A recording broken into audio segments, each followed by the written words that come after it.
Yeah,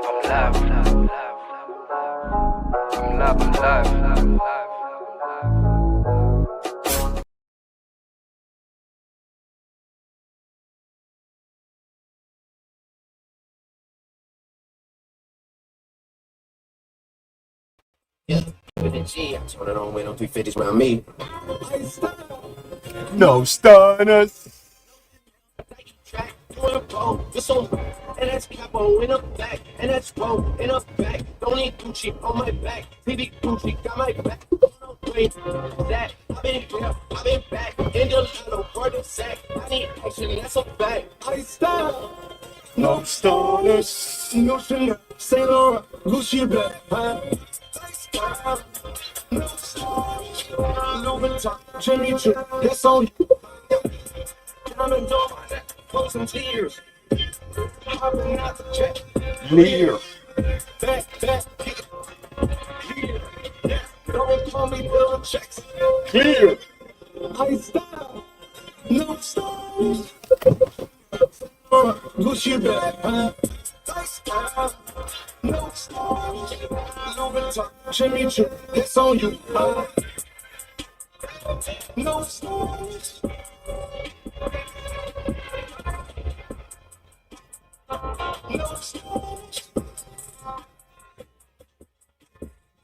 French Montana Drake, No stunners, you get me, Yaga. They in the Benz like Spragger. One bag of weed and bumper clock grabber. One bag of girl like Shabba. Lord, one bag of girl get dagger, Lord. Lick the girl them with the hammer.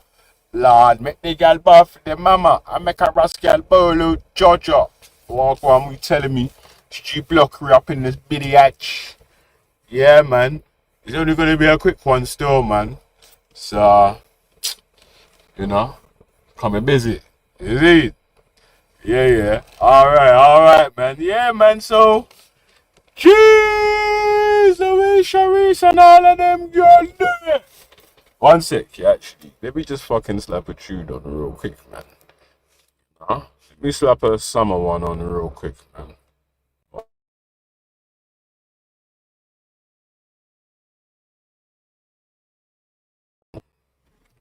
Alright. A Walker.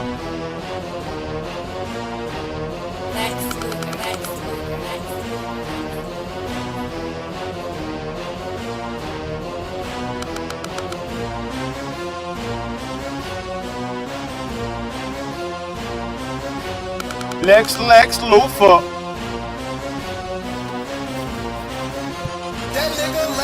Come on. I go hard in G the block, motherfucking paint, nigga. Leave you stankin'. Leave you stankin'. What the fuck you fucking? I won't die for this shit or what the fuck I said. Front yard, broad day with the SK. See Gucci, that's my motherfucking nigga. I hang in the down with them hits. With the hits, rock, Flock of flame on the hood ass nigga. Riding real slow, bending corners, my nigga. Got a main bitch, got a mistress, and a couple of mistress. girlfriends, I'm so keep my dick hard and keep me smoking. You get bills free, shouting no joking. And what I stand for, brick squad. I'ma die for this shouter, man, I swear to God. In the trap with some killers and some hood niggas. Where you at? Where you trying? You ain't hood, nigga. Keep this shit 300, put that shit in my hood. Chris fucking with me, G's in the vice lord. Essays in the Migos, freestyle off the dome. Great squad, walker, flocker, flame is fucking home. I go hard in the motherfucking paint. Leave you stankin'. What the fuck you fucking? I won't die for this shit or what the fuck I say. Front yard, broad day with the SK. See Gucci, that's my motherfucking nigga. I hang in the down with them hit squad killers. Walk a flock of flame on the hood ass nigga. Riding real slow, bending corners, my nigga. What's up, twisted nigga? What's up, fuck nigga? Black out on that nigga. Make your mama's mama bitch you. Hope you got your killers with you. Hope you got your niggas with you. Hope your goons riding with you. They gon' fucking miss you, nigga. Nigga with an attitude like Easy Q. When my little brother died, I said, fuck school. I picked the burner up and I grabbed some marijuana. 2 years later, screaming out, you're on Glock on the SK if you want to be. Shout it point blank range, I put your ass to sleep. Shout it talk is cheap, so watch what you say. Broad day and a hand like this shit legal. I go hard in the motherfucking paint, nigga. Leave you stankin', nigga. What the fuck you thinking? I won't die for this shit or what the fuck I say. Front yard, broad day with the SK. See Gucci, that's my motherfucking nigga. I hang in the jail with them hit squad killers. Walk a flock of flame on the hood ass nigga. Riding real slow, in the corners, my nigga. Fuck em. Walk up, walk up, walk up, walk up, walk up, walk up, walk up, fuck up, fuck up, fuck up, fuck up, walk up, walk up, walk up, walk up, fuck up, walk up, fuck up, fuck up, walk up, walk up, fuck up, flying Bridge Squad. Yeah, yeah, yeah, yeah. How you mean? Yeah. G Block. How you mean? Come on. Come on. I'll tell you, walk up like a flame, man. Old school banger still. I don't even think Walker Flock is even doing rap again no more. He's gone into some management business and all that still. Yeah. So I big him up still. And you know, he's got an uncle called Bem. Is it Bemmy? Bimmy. So old school New York gangster and that still, yeah. So alright. Yeah. Yeah, Smack Salad was back in the joke still. From when we was on JOJ's channel, because these guys trying to say that JOJ's pops Neji is a racist word. I'm like, bro.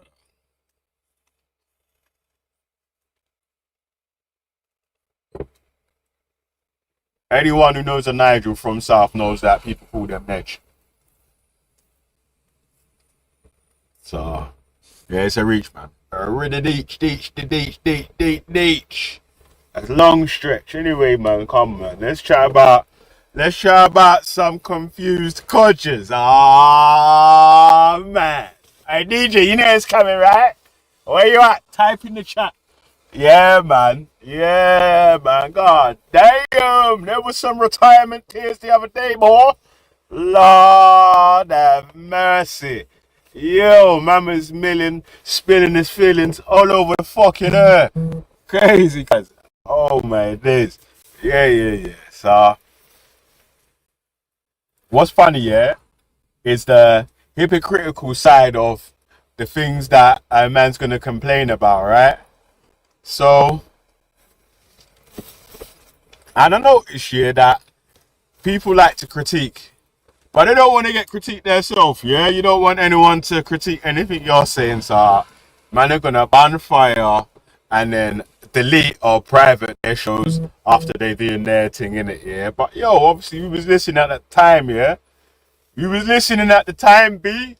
So, you know, who'll say, like, man saying, no, I'm anti-racist, I'm against racism, but I called Khan a Turkish bastard. Contradiction number one. You're a sellout, but you're racially biased. Contradiction number two. You're what's the other one? Yeah, bad things, man. You know, because like yeah. So let me ask you guys in the chat, yeah, can you be racially biased and be a sellout to your own race at the same time? Or does that mean that a Codger making these claims, like the same claim, 1 and 2, does that mean that this Codger's confused?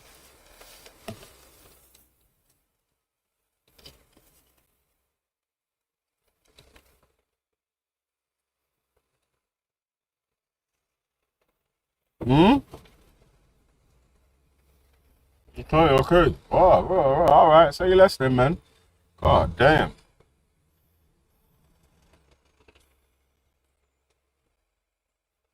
Lord of mercy, yeah. See what it is, yeah? You see, when someone's balling, yeah, if you type that you're crying while they're balling, yeah, they ball even more, innit, man? God damn. Oh, yo. Yeah, that was brazy still, man. God damn. Like, we roll with them hit squad cutters. Yeah, man. So, yeah, it's just strange, man, that when you point fingers, you don't expect anyone to point fingers back. Well, that's not happening. Hmm? It's not happening.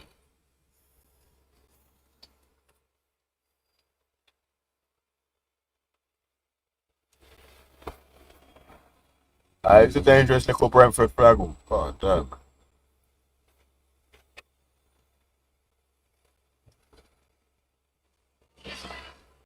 Mad, mad, mad.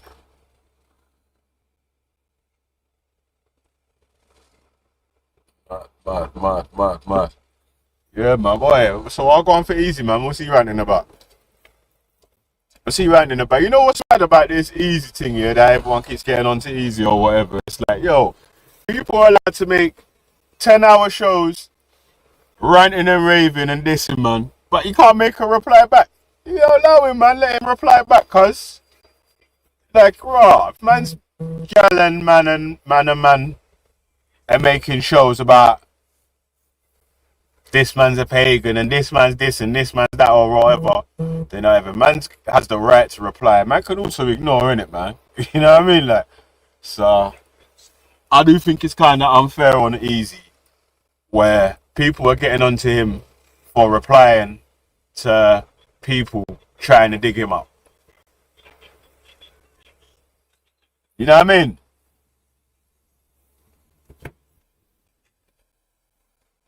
Like, let's be fair on this one. Like, right. If someone is repeatedly making comments or doing shows where they're chatting shit about you, I don't know if anyone definitely is or whatnot, yeah, but the way it's been explained is like that, right? People were making shows claiming that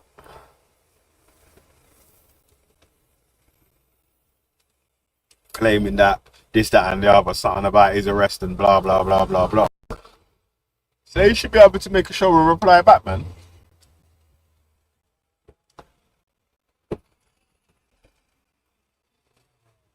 After he did that to Strawberry Atheist over 11 goals, that was it. Oh, they're a Nazi. God damn. God damn. Yeah, man. I don't think Strawberry Atheist is a Nazi, though. I actually don't even think Strawberry Atheist is like a racist lunatic. Or whatever, anyway. You know? Ask me. They might hold opinions that I don't hold. That's calm, innit? But in my opinion, I don't think Strawberry Atheist is a racist still. But I think Easy has a right of reply to anyone that's got a channel that's making shows, gathering people on the panel to chat shit about Easy or whatever. Yeah, man, he should be able to reply back to that, man. Without being made to sound like he's going mad. And these people were saying. It's crazy, cuz.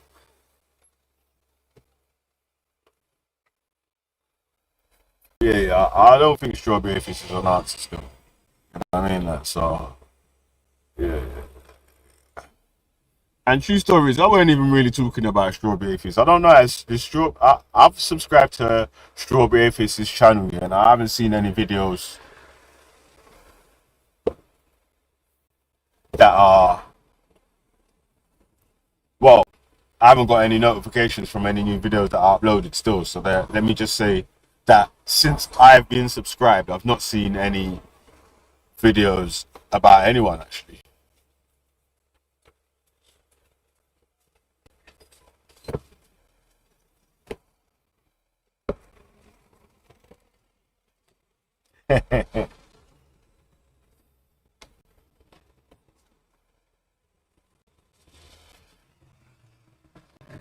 But Marcus, like, what's man supposed to do though if like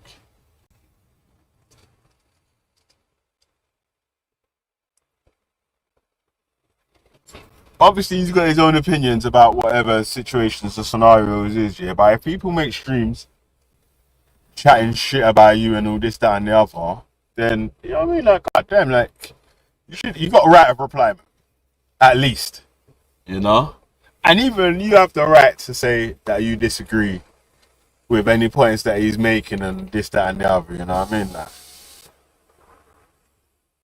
yeah, cause everyone's onto him, man. The people are on his nuts.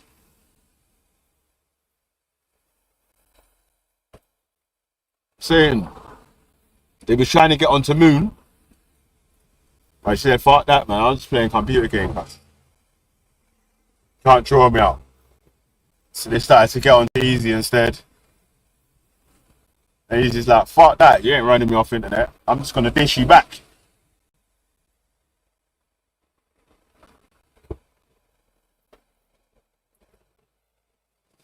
Yeah, it's true. You don't have to reply. And it is true. There are characters on the internet that certain times a reply is feeding rather than starving them. It's like, yeah, I hear you, but still, man has a right of reply without being too nuts in it.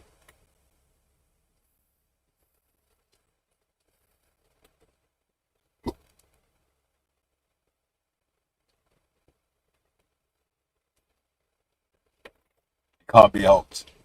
I don't think it's that bad, cuz. I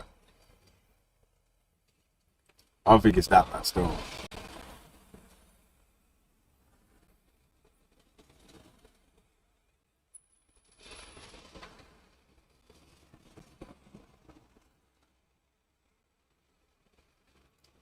Yeah, I'm saying that when people do streams chatting shit about you, you have the right to reply, innit? And like what usually does happen is that instead of people going into the OG stream of people chatting shit and telling them that they're weirdos or whatever, they're gonna say the Don replying to the bullshit, why are you paying attention? It's like, brother, no one can't just say whatever they want.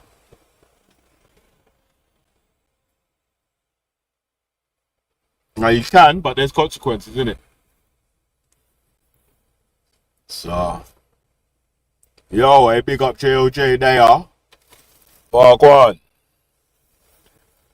What you saying, man? So yeah, man.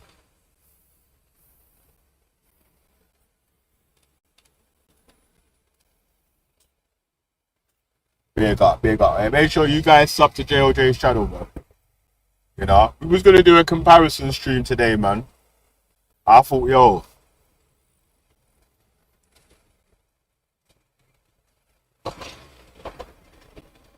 you gotta be careful of allowing people to paint a narrative that they want to paint you into a corner with. Sometimes, yeah, what you gotta do is that get the feedback. So we got some feedback from the general public, and without even having to do a reply, it's like the general consensus is already what my consensus was, isn't it? So we don't even need to do that, cuz, man. You know what I mean? Like, we don't need to feed Big Ed and the racists. Do you know what I'm saying? Like, imagine there's actually nothing in the world that any of them racist lunatics can tell us about anything. Yeah, like literally not one thing. So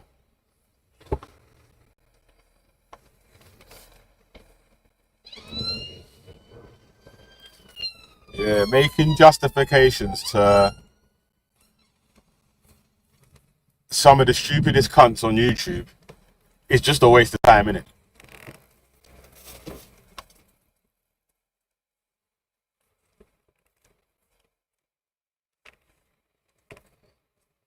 Like, it's literally a waste of time.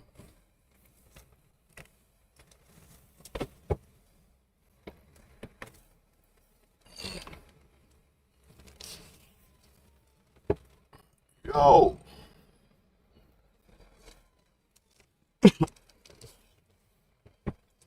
But yeah, man, so I was on JLJ's stream today still, having a little chat here. I didn't really get a chance to screen record any videos and bring up any so-and-so's. I thought, you know what, true people are probably waiting for me to do my DJH Soul stream. We'll have a little chat about that quickly. Yo, DJH Soul was leaking badly still. God damn. Like, putting PTFE on the washer and tightening the nut definitely weren't stopping that leak, cuz. Yeah.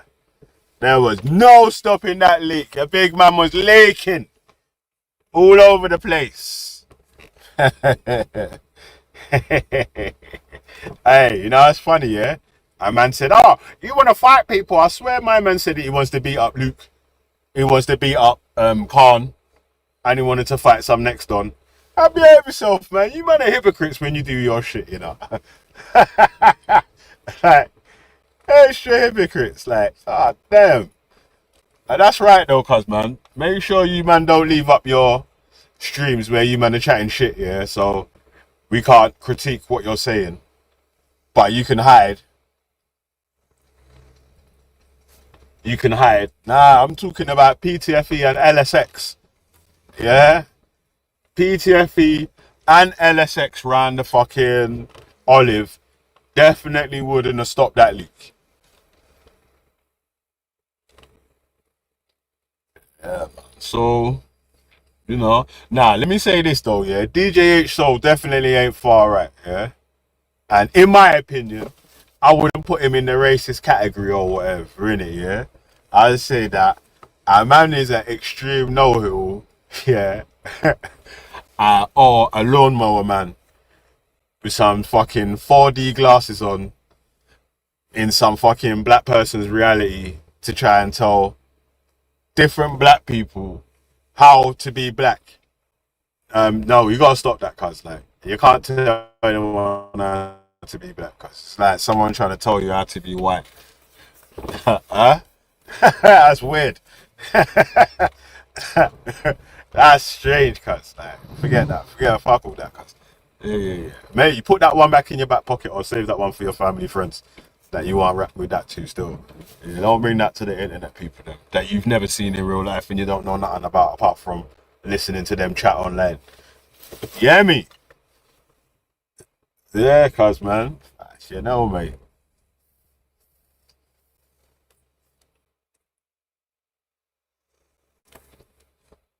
Yeah, man.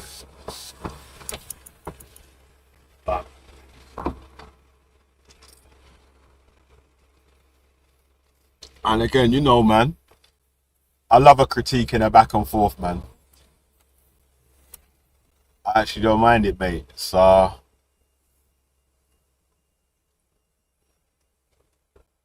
you get me?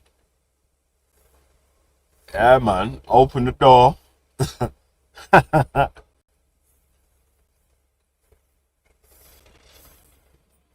Say, open the door, yeah?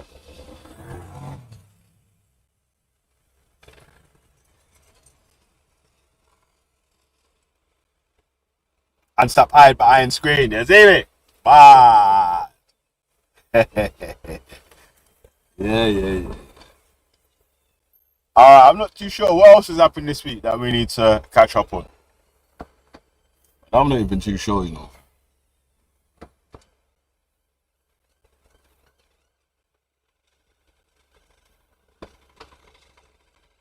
I'm not even too sure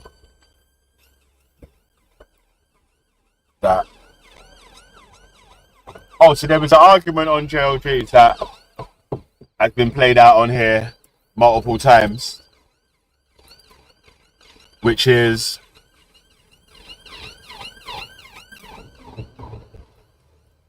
racist using racial insults to insult other people, yeah, but then crying racism when someone calls them a gammon.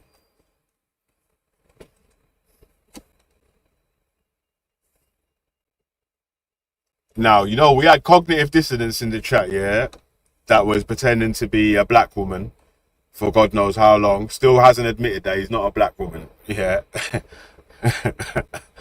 Yeah.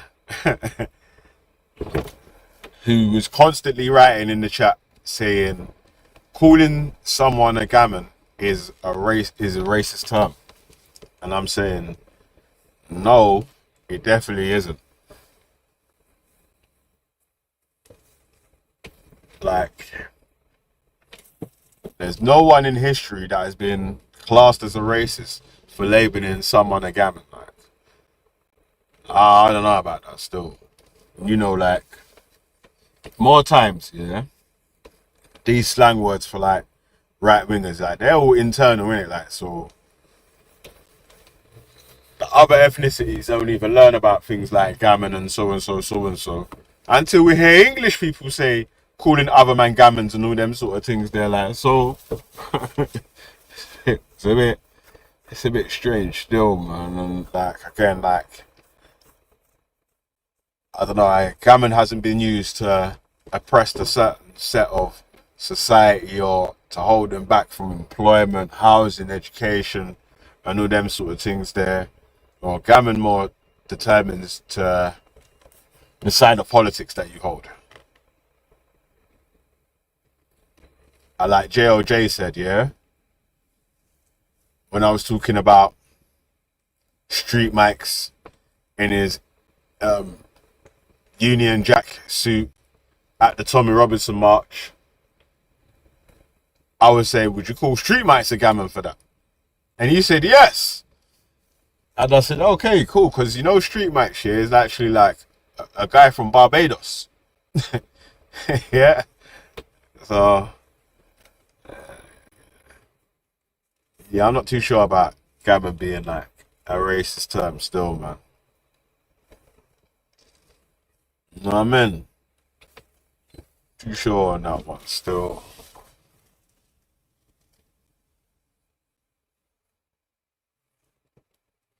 I must admit, I had a wonderful piece of gammon, egg and chips the other day.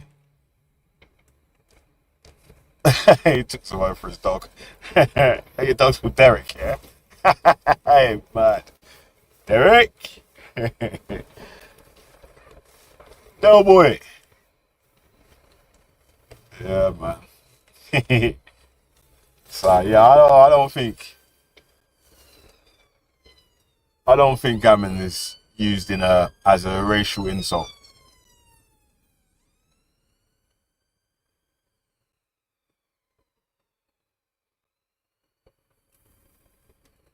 Like, there's other words that people have used on streams before, which people could deem as racist or whatever.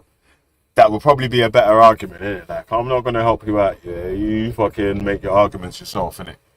But you know, well, I've not used any of them words anyway. You know what I mean? Like, because obviously, you know, like, I'm the least racist person on YouTube. You know what I'm saying? You might as well say. You might as well say, like, I'm the biggest anti-racist campaigner on this side of YouTube out here. You get me? Yeah? I'm like the racist whisperer, cuz. Yeah, true stories, like.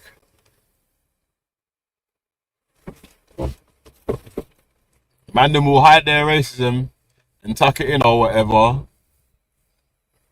And then fellas will have a word with them, you know?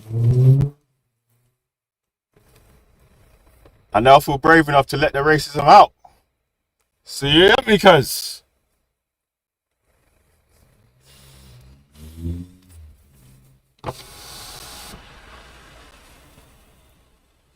if you don't ask,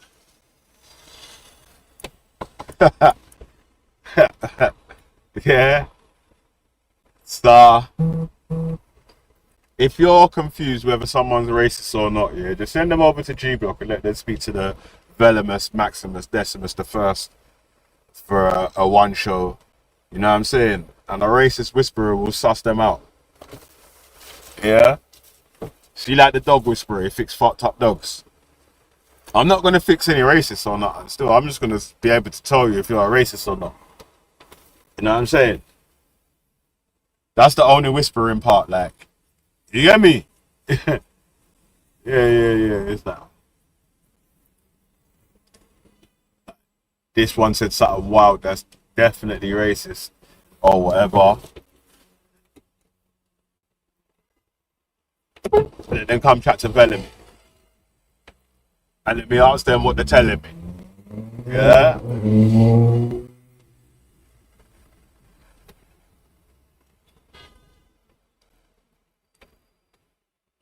And we'll get that racism on Front Street.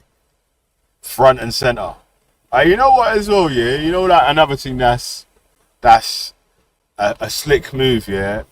That some people are trying to play out, yeah, is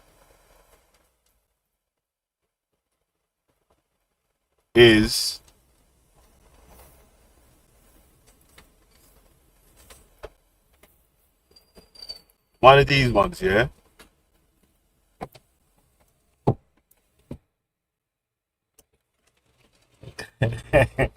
One of these ones, yeah, where the man that might be listening to music and want to sing along to a rapper saying the N-word and all that sort of stuff there, but not put themselves in the racist camp or whatever. It's like, do sure about that, because like,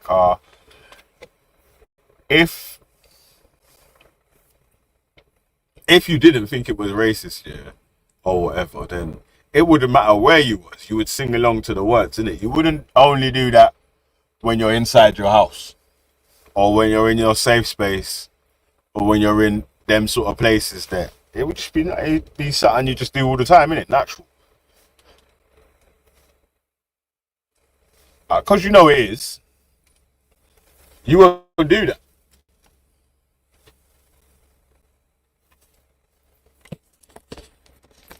You get me? I never had my phone on charge all this time, you know. Enough of the battery dropped out. Enough of the battery dry. Hey, don't worry, man. It's not even a long stream today, cuz, man. Probably under an hour. You know what I'm saying? Well, it just depends on how long I'm in this traffic for, because like, I'll be a fucking stop-start traffic. You know what I mean?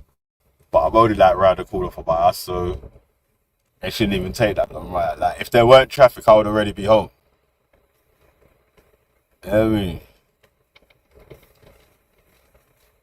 Yeah.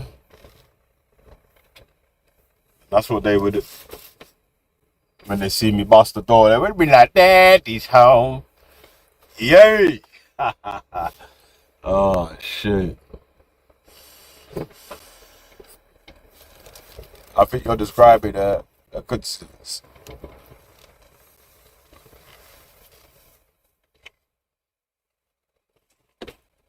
Yeah, trust me, JOJ, man. I'm swear down, yeah.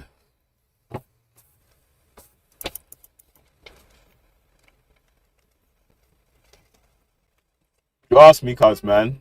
I'm saying, fam, man. Obviously, like, man's kind of new to the block and all that, yeah. But, boom. There's been people out here that have been campaigning and talking about how anti-racist they are until they speak to the racist whisperer and they start using racial insults. You know what I'm saying?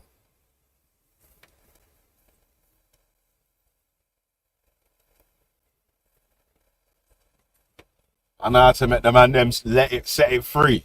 Yeah, but and also, yeah, let me speak about another thing as well, yeah. That people keep trying to, you see, people keep trying to do this thing of a remix of how the panel works over here. Yeah, you can try and remix how the panel works over here as much as you want, yeah, but it's just not gonna work. Yeah, it's never gonna work. So from the start till now, the panel has been set up in a certain way, where we've got people with one view, and we want people with the opposite or opposing view to come on the channel or whatever. So people have come on and said offensive things about other people's races or whatever, and we always debate, debunk, slap the shit out of them, man. They're really and truly, yeah. Like any of the arguments, yeah, start from Right Reaction, yeah, where he used to bring up his fake bar charts with Right Reaction signs in the corner that he'd made himself to show black people were the worst people in the world. Yeah, but on those streams or on those times, we would show him how his stats are false, or he's probably doing a whataboutism where he does this thing where a lot of these racist guys do. They want to make comparisons with things that's happening in London to somewhere like Chicago or something like that. It's like, brother, you can't use Chicago stats for things that's happening in London, bro. Like, what are you talking about? That literally don't even make sense. So, trying to remix it and not like someone like Jupiter or Wendy, like someone, a racist ass granny like Babs, Jupiter or Wendy, or flipping like a racist ass Indian who wishes to be English like Ralph or whatever. Like any of these man have ever been on the G Block team. These men have been opposition from the start. Always been opposition. I don't think that there's been an argument that any of those guys have brought to the panel that we've been on the same side of. Like literally not one.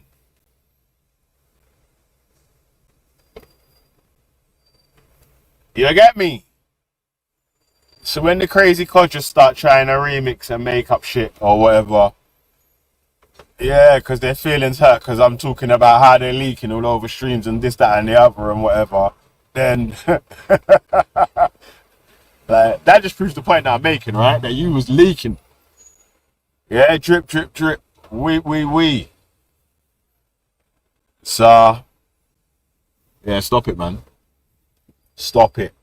Again, everyone knows, yeah, the way that I've been running these panels, or this panel, for instance, is we could have an echo chamber where we all just agree on stuff and we're just talking about patting each other on the back and all this, that, and the other. That's boring, though, innit? I don't care about it. Yeah, I'd rather speak to people that I actually disagree with, or people that I'm less likely to speak to outside of YouTube to have these debates and discussions.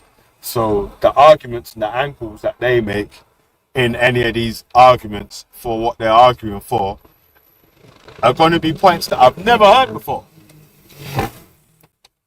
You hear me, cuz? Like, bro, if it weren't for fucking Dave Smith and Jupiter and all them nuts there, yeah, I wouldn't even know who the fuck Hope Not Hate is.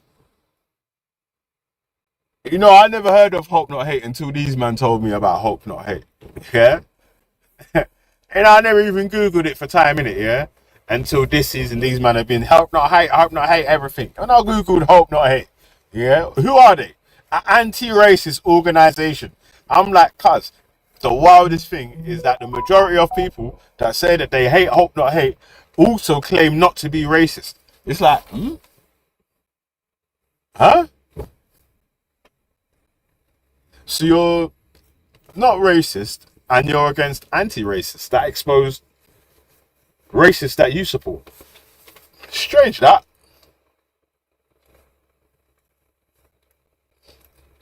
Am I? That's facts, JOJ, cuz like, because these men have been fucking smashed to pieces, or their bosses have been smacked up by fucking Hope Not Hate and stand up to racism and blah blah blah blah blah. It's like, alright, check this then, yeah. How the fuck can you be claiming anything to do with anti-racism and say that, oh, I hate stand up to racism? What? How does that even make sense? I hate stand up to racism, but I am against racism. Not too sure on that one, mate. Not too sure on that one, mate. Dave did try a remix with that the other day, right? Talking about any other people that's protesting against Tommy Robinson. He's trying to speak on them like they was championing grooming gangs or whatever. It's like, I don't think so, Dave, bro. Like, every single one of those protests that's been had up where the anti-racism and the so-and-so hope not hate or any of them man have been there, their thing has been that they're against racism. You know? Sorry, brother, man. Sorry, man. No change, brother, man. Sorry.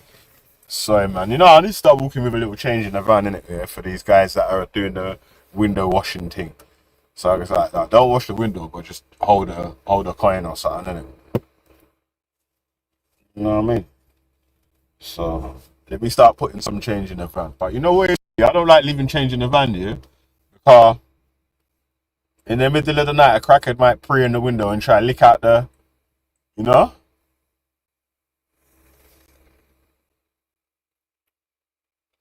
You guess they don't think Hope Not Hate does what they say on the tin.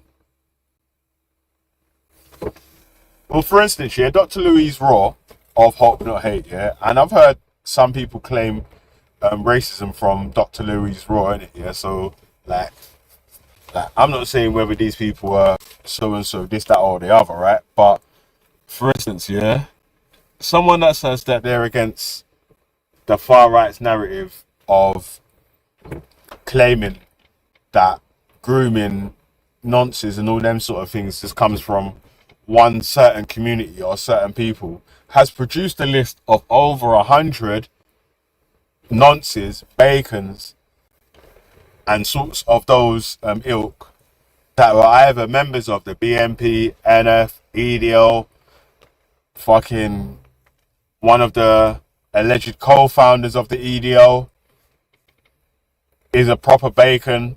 Do you know what I'm saying? Like, these men have actually, like, some of them have been, like, you know, like, not just abused kids, like, abused the kid and murdered the kid as well. You get me? So,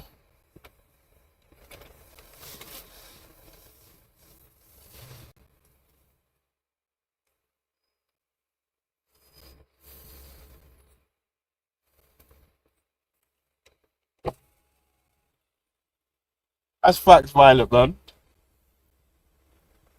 But that's what these men do. If you haven't noticed, yeah, see, if I jump on one of the mandem's channel, yeah, I should start calling them the mandem, yeah, because they're not the mandem, innit? Like, not my guys or my people, yeah. Anytime I jump on one of these lunatics' channel, yeah, to have a little debate or discussion about blah, blah, blah, rah, ta, ta, yeah, you'll get a racist old cunt like fucking Wendy jumping on, trying to tell me, but you killed Martin Luther King. Like, that's literally impossible for me to even have the thought of killing Martin Luther King, because, like, Martin Luther King died in the 60s. I was born in the 80s. Yeah, number one. Martin Luther King is in America.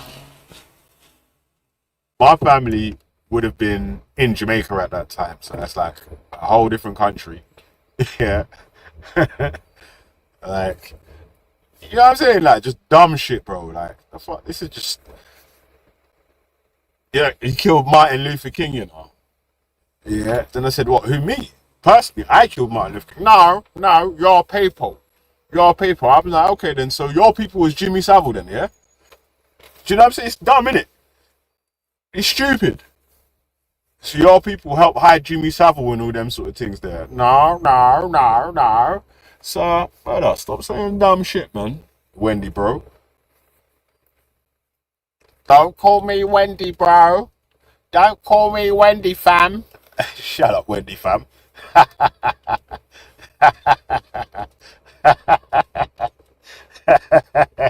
Oh, shit. It's funny still. Yeah, imagine that, JOG. You killed Martin Luther King, you know. I'm never going to forget that one, cuz. Mad. Imagine, yeah, after that discussion, everyone's like, bro, you held an L. I'm like, huh? Okay. That makes sense. I had a discussion with Dave, yeah. It wasn't even a debate. Like, there wasn't actually a point that I was standing on that they've disagreed on, that we was going back and forth on. You just generally catching up on what the outcome is of this Baroness Casey's audit of the ICSA report and others. Yeah, and she's saying there's an issue with the Pakistani community on this grooming gang thing, and it needs looking into again properly. The ethnicities ain't been collated properly, blah, blah, blah, blah, blah, all these other bits and pieces or whatever, right? So I'm asking the man's opinion on that. You know what I mean? So, yeah, I don't know if that was a debate still, man. Yeah, facts, Mandy, man. Facts. A bacon's a bacon's a bacon, cuts like. I don't care what continent the bacon comes from or what ethnicity the bacon resides in, cuz. Like I said, personally, yeah, even if a bacon's in my own family, there's no difference, cuz. Like, you're a danger to children, fam. You're bacon. Like, so, man ain't defending no bacons or any of that sort of moves or whatever. Yeah. But man can still question the motives of people pointing fingers at only Pakistani dudes trying to make it out like it's only Pakistani dudes out there. Yeah? When you won't hear these men open their mouth about Dr. Louise's Raw's list of 100 bacons that's linked to either the EDL, the BNP, or any far-right movement that's been out there. And definitely, even a former Reform MP, some young dude, got done for being a bacon, is in jail right now. Sex offenders register and all that. Like, so, what are we doing out here?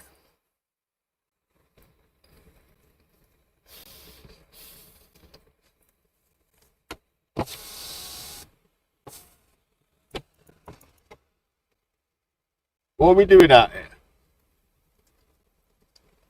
And this remix of, oh, man, you're trying to cap for a Pakistani community. You're trying to cap for the Pakistani community. No, bro. It's the same thing like we were saying, and everyone else has said the exact same thing, is that the way that people are scapegoating their Muslim community at the moment is the same way people scapegoated other communities when they first moved to this country. Not even just the Afro-Caribbean community, the Irish, the flipping Greeks, the Turks, all the others that moved over at whatever time, the Asian community, so and so. So really, the Asian community got a rewind twice, innit? And some of the black community, because any of the black or Asian Muslims that was there the first time round, when the man them was getting chased up and down the streets and this, that, and the other, you know, has come full circle to be getting chased up and down the streets again, innit? Like, so.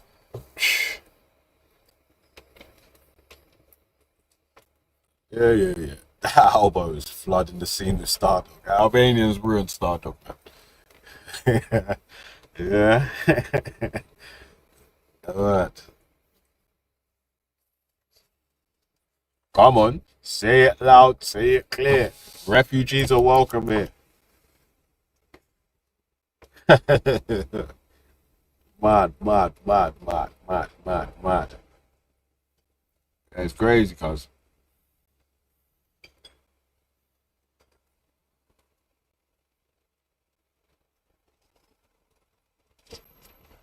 Yeah. Yeah. No. Come on. It's the way that we rock to the refugee swing. La la. Remember these man love Fugees, yeah? Ah, you love refugees then, yeah?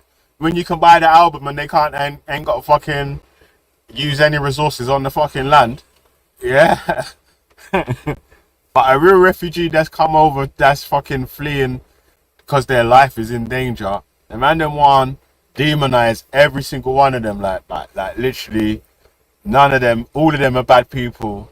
They've all come over to cause harm and just do bad things. Or I'm to some girl, or I'm to some man. These times, like, you're laying up tucked underneath someone that could be fucking confused for a refugee every day in your house. Talking about how bad immigrants and refugees are, because it's just wild. Even though her music wasn't for them.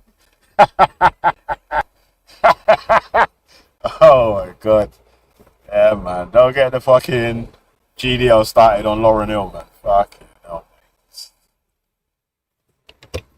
Don't get the GDL started on Mama Clout Lauren Hill.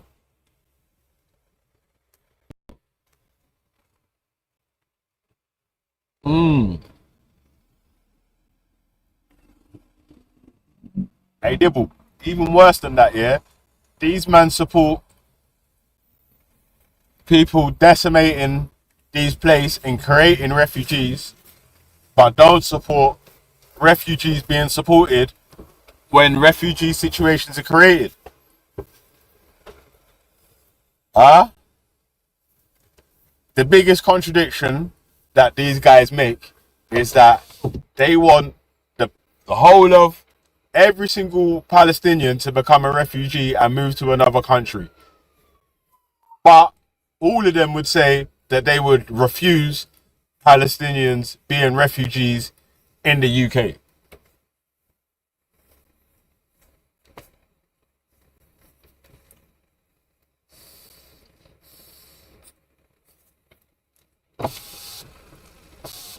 Like, if that's not hypocritical, then I don't know what is.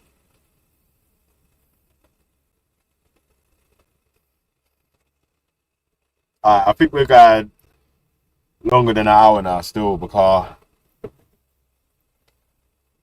I ain't even moved 2 miles.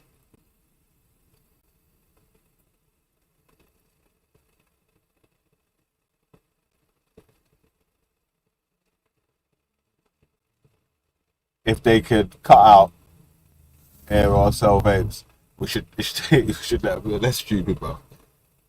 It's like, if you're a genuine refugee, you should be given the chance to rebuild your life. There needs to be safe routes of like literally it's all a knock-on effect in it from the other things. There's no safe routes of passage, which means the man them have to use illegal routes to try to make it to the places that they're trying to claim asylum in. The majority of asylum seekers actually do stop in their nearest country, like the next country along.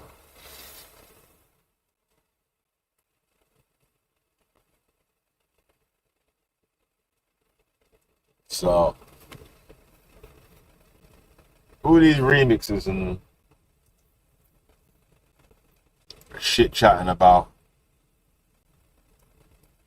these refugees are doing this, that, and the other. Imagine, yeah, there was a conservative MP, Chris Sutton, yeah, who went to an asylum seeker hotel. You know, what he says was an asylum seeker hotel that we actually don't know whether it was or not. He starts asking people outside there, "Are you working? Are you working? Are you working? Are you working?" It's like, not too sure. A man having a bike with an Uber shit on the back here, like, I'm like, okay, there was a lot of bikes outside here with different thingwobs like on them, but whose bikes were they? Car, you didn't see any of them man ride on the bike there or whatever. You don't know whose bikes they were. Were they even connected to people in the hotel? Brother. Nowadays, it's too easy to get finessed. Like, it's too easy to get finessed.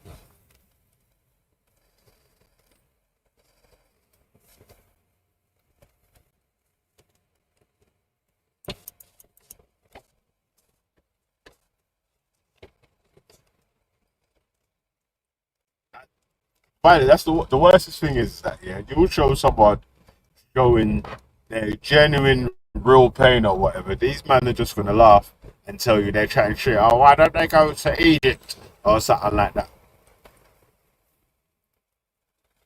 It's like, bro, you're crying about Keir Starmer right now. Why don't you go to France?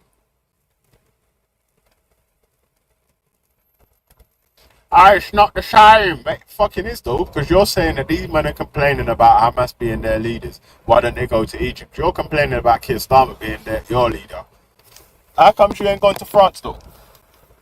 How come you ain't gone to America or whatever? You love Donald Trump, right?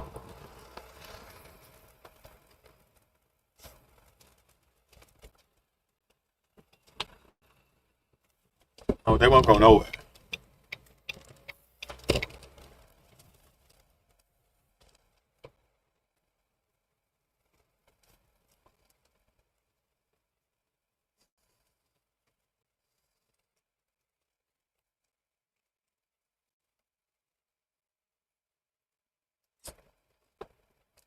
But why they expect other people to move from their country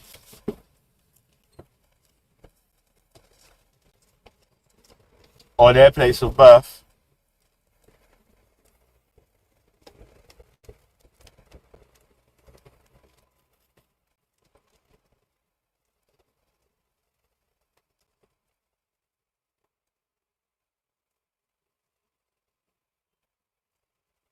Why should they? Why should the bikes be confiscated so that identity can be? Why?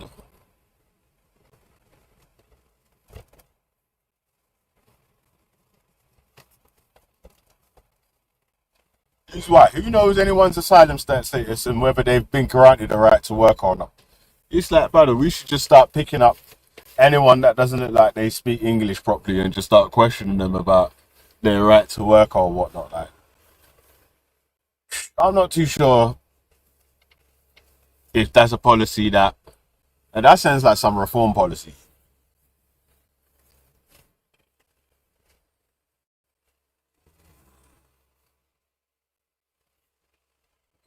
That sounds like some reform policy. Because I know one bag of people with mopeds that used to do Uber Eats that don't do Uber Eats no more. That still have the Uber Eats box in the back of their shits.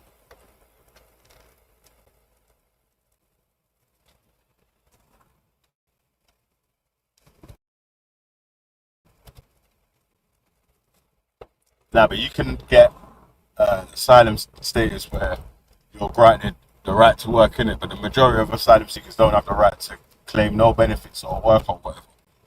They're just entitled to the asylum grants or whatnot. Some men have been there for years in them hotels. That one of the dons was saying all he does is smoke cigarettes and have dinner. He's not allowed to work.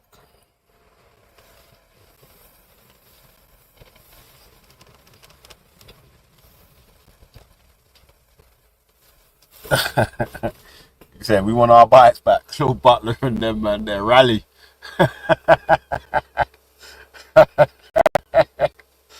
Oh shit.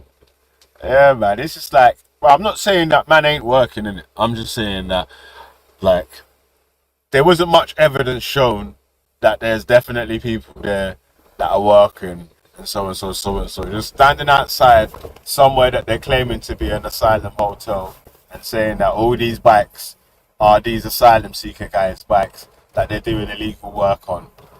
Like, it was alright if we see a little bit more evidence of that before we start agreeing with it, or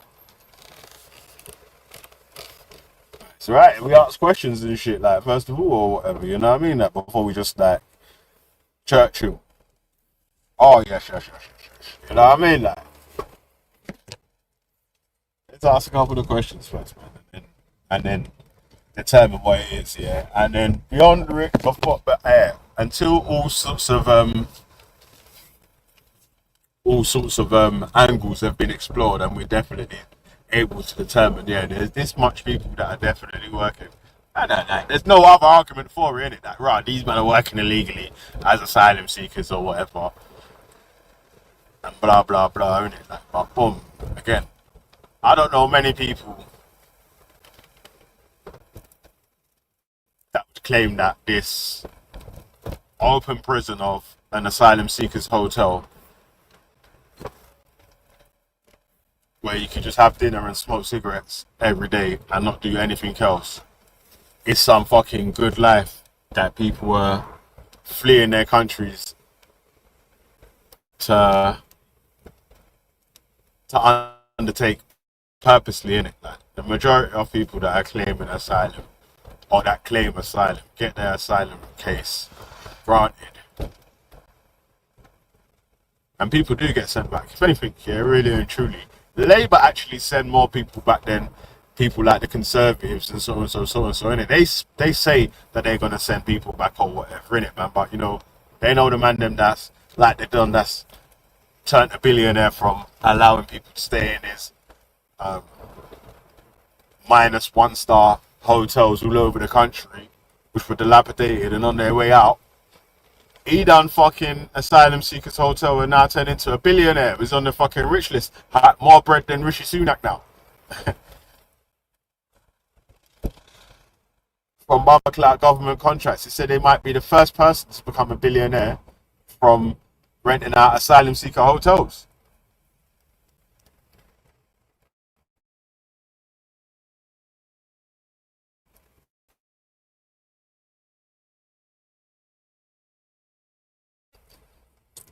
Safe routes of passage.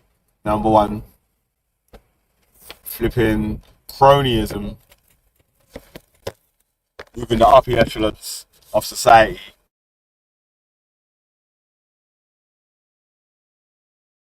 Things, man. Ah, shit, hold on, yeah. I'm in a fucking shit reception party, yeah. So I might chip in and out.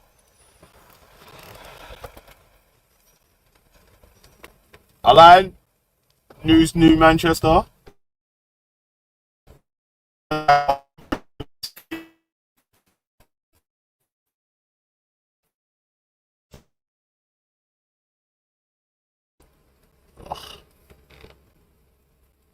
Yeah, it's back now. Joe, in an open prison,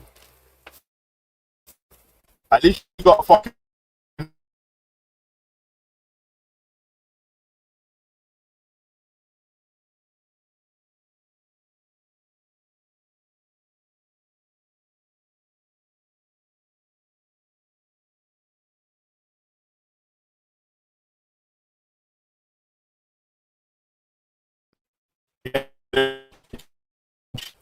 Might be able to job. Town visits to link up with girls. Yeah, so them asylum seeker hotels are probably worse than Ojo. No town fees. The lowest bread in the world. Do you think that you could survive on like £12 a week? I swear a box of cigarettes costs like £15. £12 a week? Ugh. That's crazy, cuz.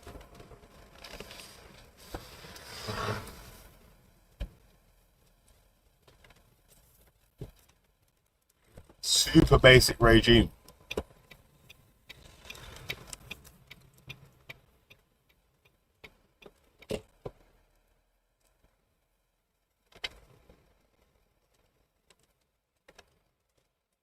A lie?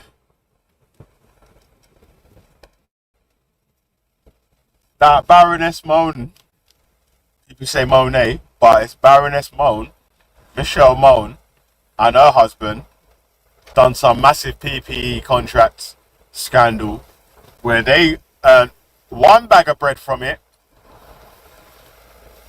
and haven't been held to task yet. When Labour came in first of all, they said, "Oh yeah, we're going to be investigating this, that, and the other," and blah blah blah blah. Like, you know how it goes, cuz.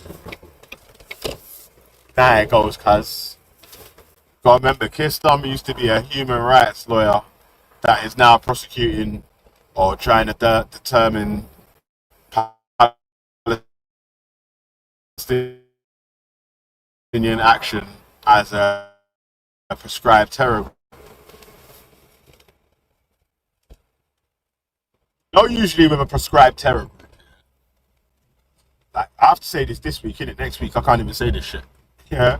Like, if you're a prescribed terror group or whatever, yeah, or a prescribed organization, isn't one of the things to prescribe someone for is because they're like a detriment to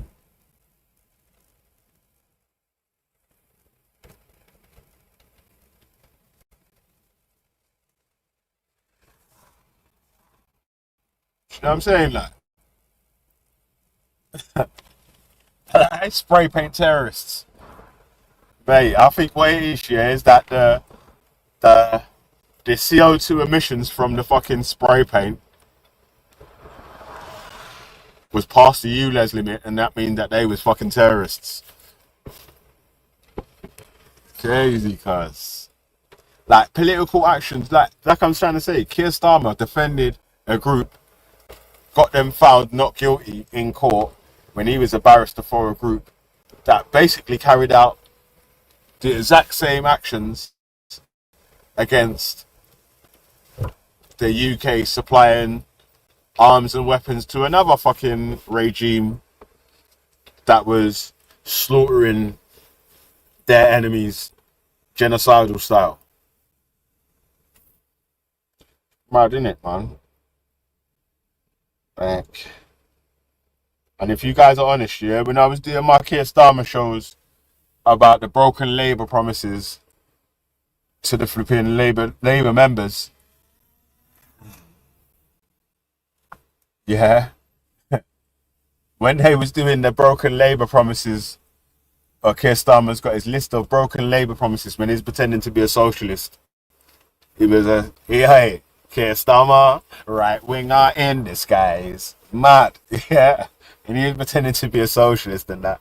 Talking about he cared about raising the standards in social housing and equality and making sure people were treated equally and blah, blah, blah, blah, blah. Then I'm like, yo, listen, my man said I had a list of promises what he made to the Labour membership at the time when he took over as leader, and it's broken nigh on every single one of the promises before he got elected to become prime minister. So any of the people that was voting for Keir Starmer, expecting him to stick to any of the promises he made during the election time, you weren't paying attention to past performances.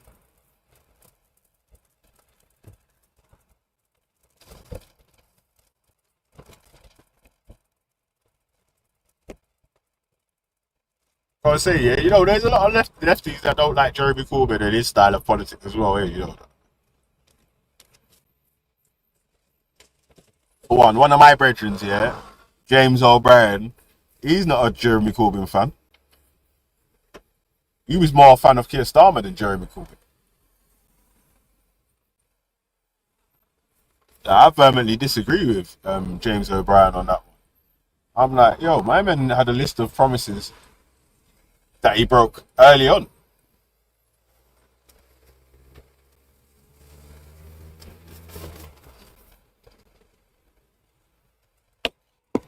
Yeah, me, early.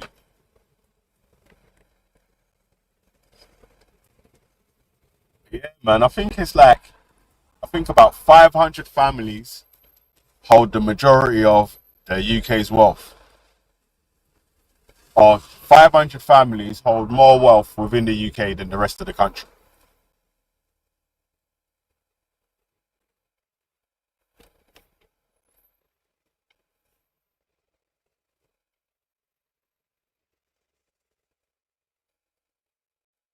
While these guys are talking about we shouldn't have no sort of wealth tax. We shouldn't be hitting them from the top down. We should keep attacking the people at the lowest of the low and that need the most help.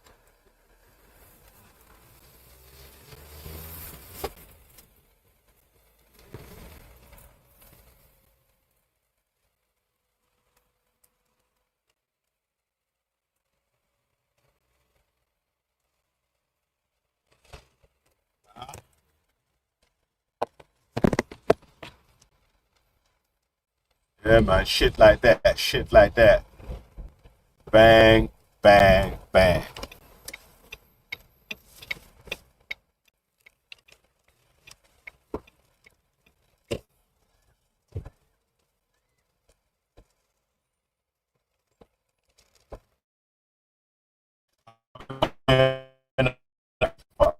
You know what it is, yeah? is these men are trying to bully me.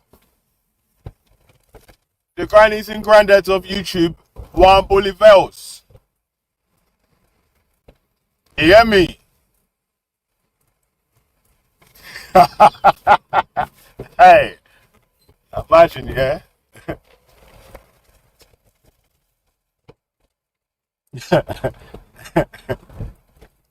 Yeah. If anything, yeah, I'll help these Codgers do their thing. You know what I'm saying?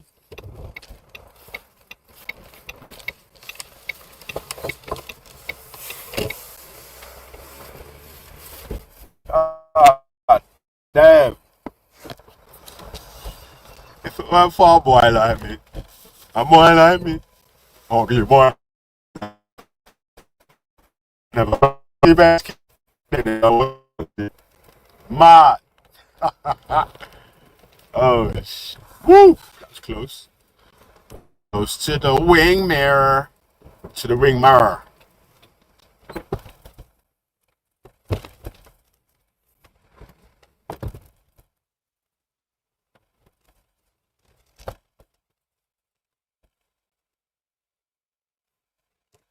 All right, Friday's a good day in the gym, you know, because the YGs don't usually go gym on Friday. The man them are going out looking for the punani. You know what I'm saying, like, so more times it's empty. The thing empty.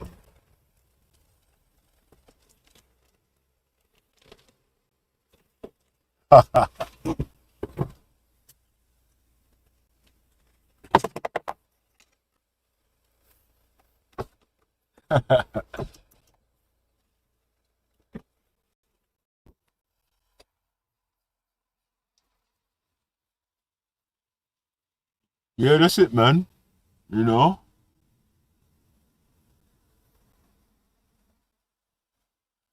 Yeah, I would have put the link out here, but it was just gonna be a quick one, man.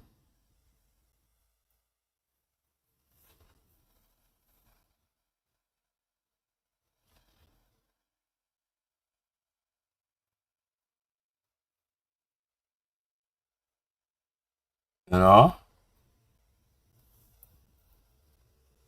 It was only gonna be a quick one today, still.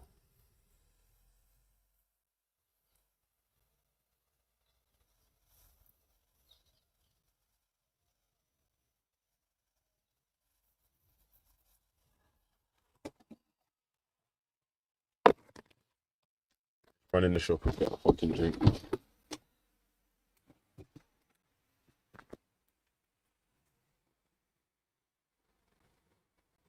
Whoops.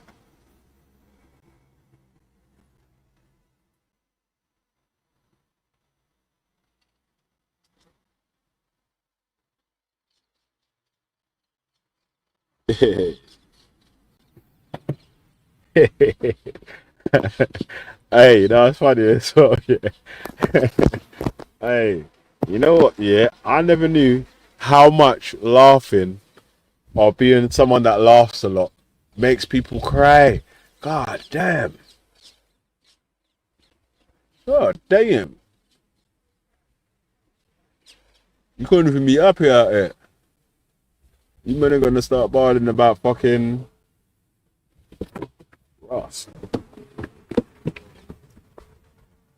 Man, I giggle and laugh.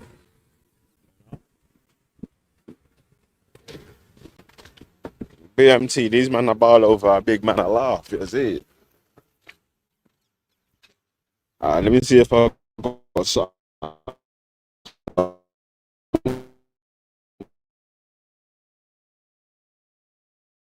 Eh?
Alright, my bad. I was looking for a tune still. Let me find the tune, man.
Sorry, man. One sec here.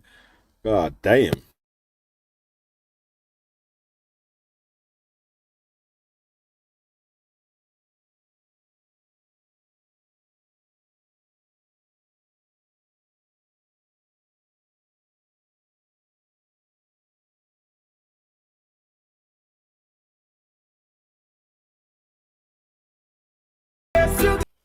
Hey, yo.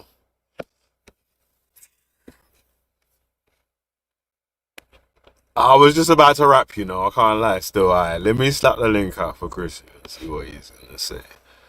Read false. Alright, Chrissy, there you go, mate. A Somalian. And the reason she's saying that is because she sees Somalians as inferior, doesn't she?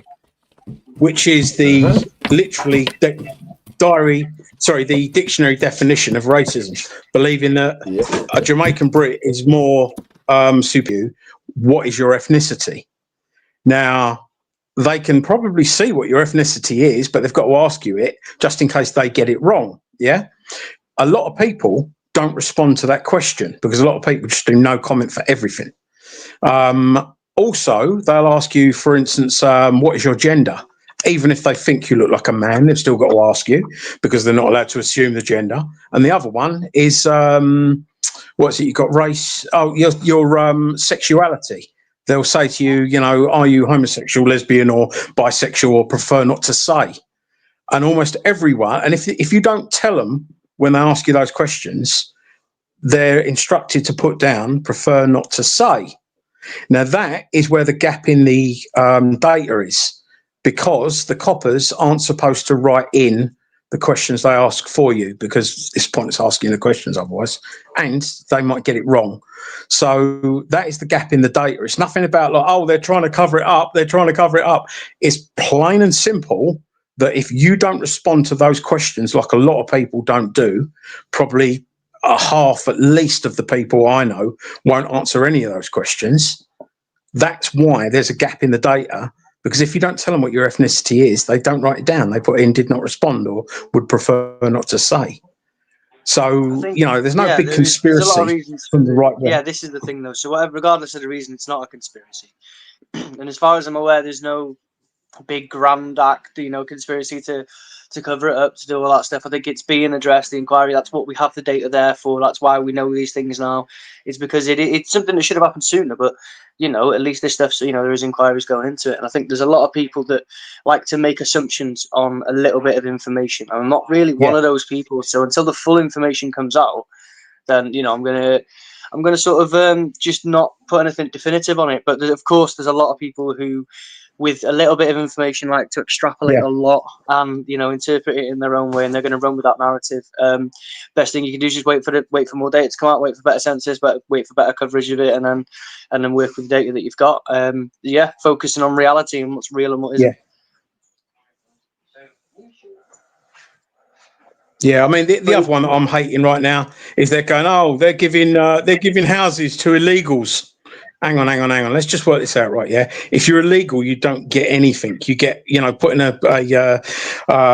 detention centre and eventually deported or whatever happens to you, but you don't instantly get given a council house. What they're calling illegals are actually defined by law as refugees, asylum seekers, which Yeah, is and a of course massive. it's not illegal to cross the. It's not only not only is there a lot of legal precedent for it, making refugees Yeah. not illegal migrants, but also it's a right that we uphold. Your right to be able to be safe and to claim asylum somewhere. It's Yeah. not just written in law. They're not just not illegal, but they're also actively using a human right that they've got. Like it's perfectly legal thing to do. Yeah. Yeah, crazy, mate, crazy. But if Tommy Robinson says it, I suppose they just want to run with it, don't they? Has he got his silly march tomorrow? I The football lads are believe saying. so. Yeah, I've been. I'm going to be looking at that. I'm going to be covering that. It's going to be hilarious, as always. But obviously, it's only because they're always steeped in irony a lot of the time, and they don't Yeah, understand what's going on. But yeah, the Tommy lot are usually a fun lot to watch, so I'll definitely be keeping an eye out for that. It's going to be hilarious. He went straight to the grift the second they got out of jail, and it's just that grift is going to keep going yeah. until it turns into a dead horse, and they'll probably keep beating it. Yeah, well, I don't know if you know what happened, but basically, while he was inside, they started asking him questions about the funds that were being raised and the money that was disappearing, because apparently he's been robbed by literally everyone that had anything to do with him. As soon as he got banged up, they decided to empty the silverware out, and they've got a serious fraud office and the VAT man and all sorts of troubles like that. And obviously they're going to go for everything they can because they're hitting them from all sides now. And that's why, the Paul Fulks of the world and stuff have disappeared, because, they've got Tommy saying, where's all the money gone? And they're trying to come out with rubbish like, oh, we was going to send a party over to see Elon Musk to get some millions off of Elon Musk, and we needed to get money to do that, and all this sort of bullshit, when what they've done is, mates, they've just gone on a massive grift, which is what we know. Tommy needs coke prostitutes and steak dinners, so it's a crazy one, mate, but I think that everyone's starting to work out that the money that he's using to fund his sort of playboy lifestyle and not pay his debts with is not going to the funerals that he's saying and stuff like that. I mean, it's quite funny. The If other you day look I at heard like that even more recent examples, like when he just before he went into prison, he was like, right, I need money for legal funds, and he was crowdfunding for yeah, that, got all this money to pay for solicitors, and then went and pled guilty anyway. Like it's just yeah, it's if it wasn't obvious that it was a farce, but then it should be now yeah. at least. Like, but people want to be Well, fooled; they at don't one of care. the They're trials, the happy to judge have actually this said. fantasy. Yeah, at one of the trials, the judge actually said, Mr. Robinson has been given legal aid for this, so he doesn't need to try and claim any money off of his followers. And that's the judge saying it. And it's a simple thing to read, but obviously, it's the Tommy Tards. They literally believe everything he says. It's just crazy, mate. Just absolutely crazy. Yeah, and it's just people want this is the problem with being a human being. Obviously, it's not just a sort of political thing. When you really dive into it, it becomes a human thing as well. So some people are just they want easy to digest, unnuanced, uncomplicated answers to large, nuanced, complicated problems. So when it comes to the problem of like why can't we house veterans, Yeah, instead of saying look we don't have an abundance of funding and the social services, especially the mental health sector, aren't getting enough of what they need in any way, shape, or form. We need to start, skilling up a bunch of people in the local area, and we really need to start building on that. Instead of saying things like that, it's easier and yeah, simpler just to point at immigrants and be like, "It's them. If we didn't fund them, we'd have the money, yeah. right?" And then it's like, no, that's not how it works. Like immigration as a whole, I looked at it on my platform just before. Like The the funny one was 2022 that report said that they contributed a net yeah, profit of 0.4 GDP, which doesn't sound like a lot, but it's £10 billion a year net profit from immigration. Like yeah. these people are just like they're shooting themselves in the foot. You know what I mean? Yeah. Well, you've got people that are considered to be prominent and clever right wingers. I mean, one of them was on here a few months ago called Banksy. And he's an Iranian guy that is against immigration. And he come out with, we need to deport 20 million low paid workers. And I was like, I can't believe what I'm hearing. So you want to get rid of 20 million low paid taxpayers? Yeah. First things first, where are these 20 million people going to be deported to? Because I don't think we've got 20 million first generation immigrants here that are illegal and need deporting. And the second thing is, who's going to pay the tax? You know, that all that money's out of the tax system and out of the economy. Who's going to pay for everything? You know, the country would literally fall apart. And they think that's a good idea. Yeah, get rid of 20, step into their shoes, retirees or sort of like people under the age of 18. Cool. What's going on? I'm not gonna lie. I am so very sorry. I've had my family just came in. Family just came in. Are you giving me a dear John? Joe? What's going on there? Yeah, I heard that. You there, mate? Yeah. Give me 1 second. Let me just make sure everything else. Are you is leaving closed. me, Joe? I don't think it's me. I don't think it's me. Yeah, it's coming off your end. Yeah, it's coming off your end. Oh God, I might have to go out and come back in. Not a bad idea. I'll go out and come back in, guy. Not a bad idea. Joe, you there? Yeah, I'm in. Yeah. Right, I'll see you in a minute. I'll come back in, man. I'll come back in. I'll see you in a second. See you in a minute. All right, sweet. No, testing. That wasn't my echo, was it? It really wasn't mine, was it? There you go. It was someone else's. I'm a lost belly. I don't know how much trouble I can get to. I was just about to start slagging you off as well, you know. All right, man. I'm used to it, man. I've been on YouTube long enough now, mate. It comes with the territory sometimes, doesn't it? Yeah. All you have to do is say that you believe like humans are equal. These men will fucking want you dead. The amount of people that are like, oh, we should door shop him. We can't, he lives in a caravan. No, that's fucking mad. Bro, even if they wouldn't come to us anyway. These men have been saying of course not, no. For years. Never come into, they've never turned up. No, obviously not. Well, a lot of these people, they like to... But they still ain't turned up. That's it as well, you know what I mean? Like, a lot of people like to do a bit of digging, a bit of cyber stalking or whatever, and I'm like, yeah, I know, I've very much had a public lifestyle, I get it, you know what I mean? Like, it's fine, like, I really don't care that much. There are tiny mobile humans, since I'm sure that in life there's just get the water. Good work, God. Chill out. Good. Yeah, man, so it was going to be a quickie. I didn't do any research for our actual show, innit?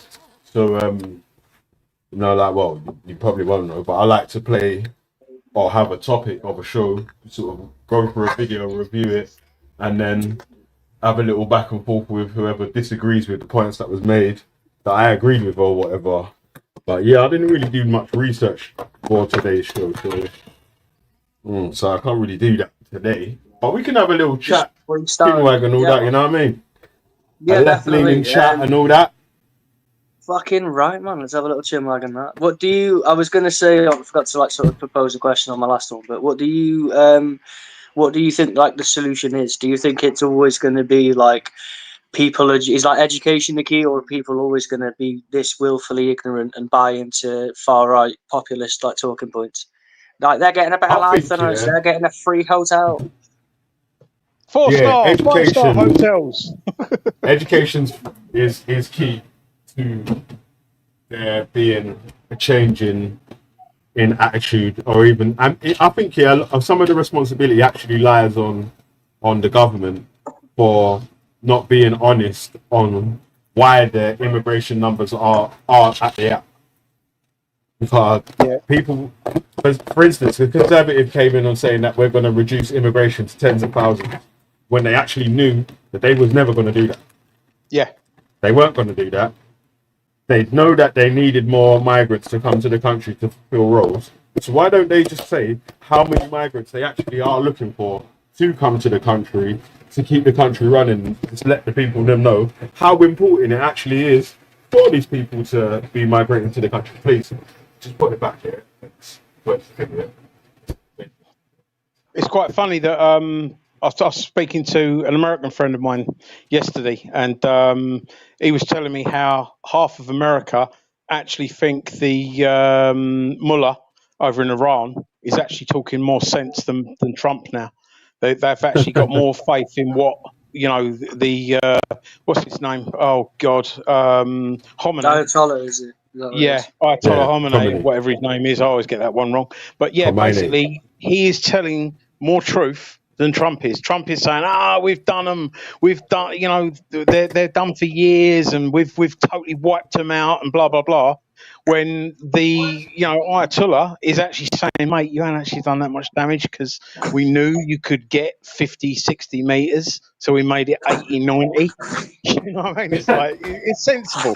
It's just sensible stuff. And now, I mean, who would imagine By intelligence as well, Chrissy, there's more chance that they had the intelligence that this was coming their way and had moved a lot of the equipment that would have caused the most damage if it did get damage. Like I reckon that only the equipment that was easily replaceable was left in there. Anything essential, I believe the bits on top is all they've done was the bits on top, and the bits on top didn't really matter.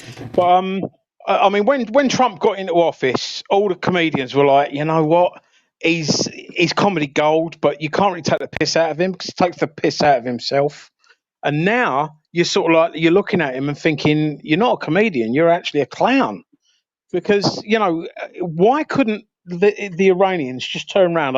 I'd love it if the Iranians chilled out a bit and started saying stuff like, for instance, you know what? The supreme leader of the entire galaxy, Donald Trump, has stated that he's completely wiped out our nuclear capability. And because of that reason, we don't think he's going to need to bomb us for another 10 years. Say something like that, and take the piss right out of him. Because that's Chrissy, the way let me it's say this looking as well, yeah? For the purposes of telling what I would do in this situation or who I would prefer. Obviously, as someone that's non-religious, I would most likely prefer the Junior Shah over Khomeini, innit? Yeah, so I'm not definitely making an argument for Khomeini as a righteous leader or rah.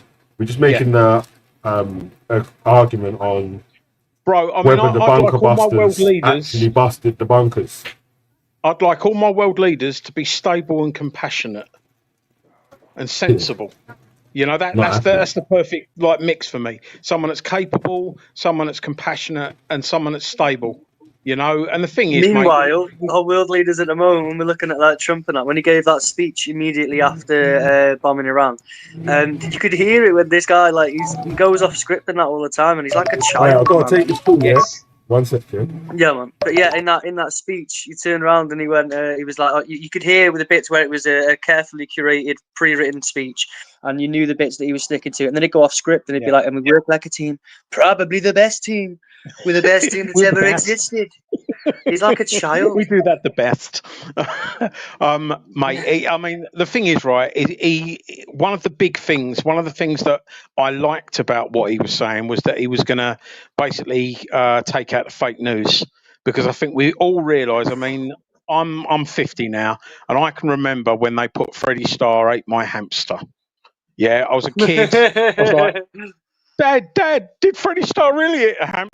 I like hamsters. And my dad sat me down and he went, "It's only someone making a joke, properly, son." And he didn't actually eat the hamster. They're saying he bit the hamster's head off. Not that that's a good look either, but, and I can always remember, and my dad said to me, "You can't believe a single thing about these papers." And I was like, "But Dad, why do you buy them then?" And he went, "Because I'm a soccer fan." He loved football. So he'd buy it just for the football stuff. He said, "I don't really read any of these front page sort of they're all talking rubbish. You can't believe a fucking word of them." Now, we've all known that, and now we've been shown it. I mean, the obviously the health problems that we all had like 5 years ago, that was proved to be a complete load of bollocks, which we knew at the time as well. People were telling everyone. And then you've got, the latest one about Biden having the cancer. He told the world that he had cancer in 2022, I believe. There's the video clip is out there of him saying, "Yeah, I've got cancer." And they tried to say that, "Oh, no, he was only joking," or whatever the fuck they said. They hid it. But now it looks like he did have cancer at that time, and they would have known that. So the whole media again are just lying blatantly and covering up the fucking shit of the deep state. Now, Trump done the right thing by fucking sort of like whistleblowing on that.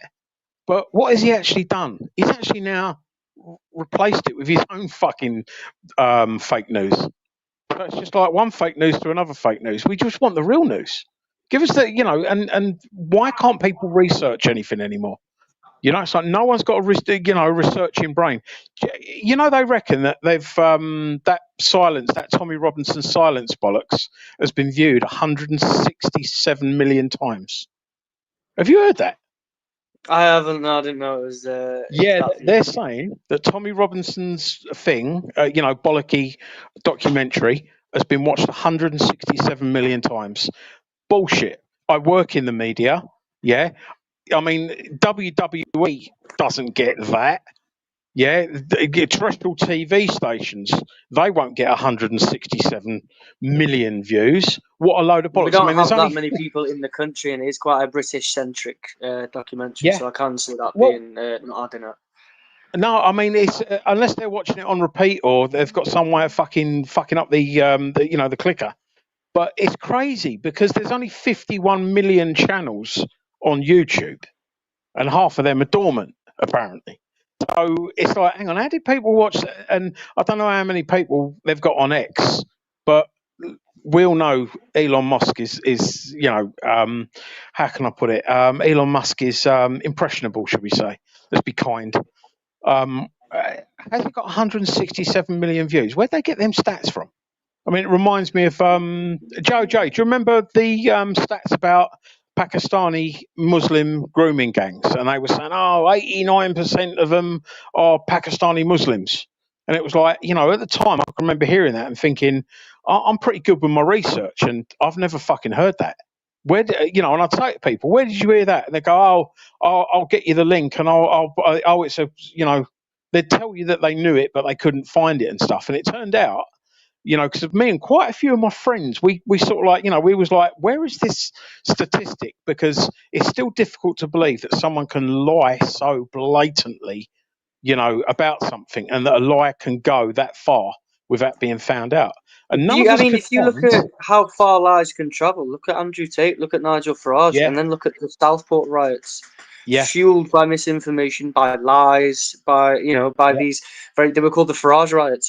Some people call them the Tate riots and that as well. Imagine having riots named after you. It's fucking insane, isn't it?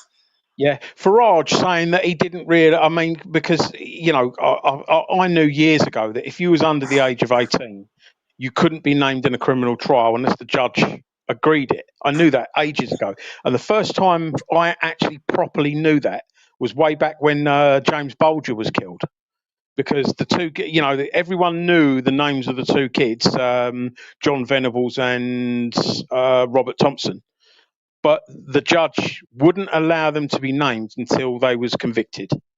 Yeah, and everyone knew that, and everyone's like, "Who are they? Who are they?" Not that it really mattered. Two fucking 10-year-old little monsters, but and people knew that way back then.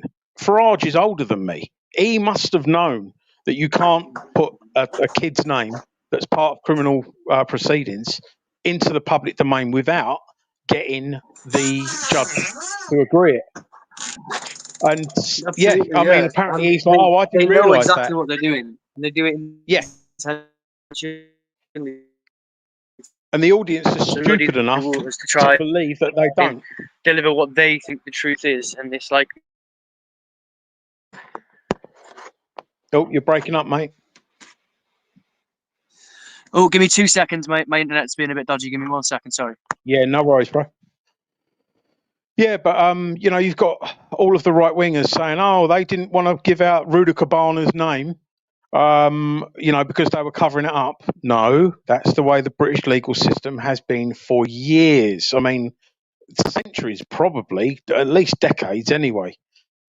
Kids cannot be named in court without the judge agreeing, and the judge, at the first opportunity, give out the kid because he was a kid at the, legally he was 17, so he's a kid. Even though he was almost 18, the judge went, "No, I'm happy. We can put his name out, and it's not a Muslim name." Joe, man, what Right, are you I'm not doing? gonna lie, I missed the chunk of that, and I had to run around and do some little bits. And I'm so sorry, my Wi-Fi signal dropped. I'm really sorry, man. No, it's all right, mate. No apology needed, bro.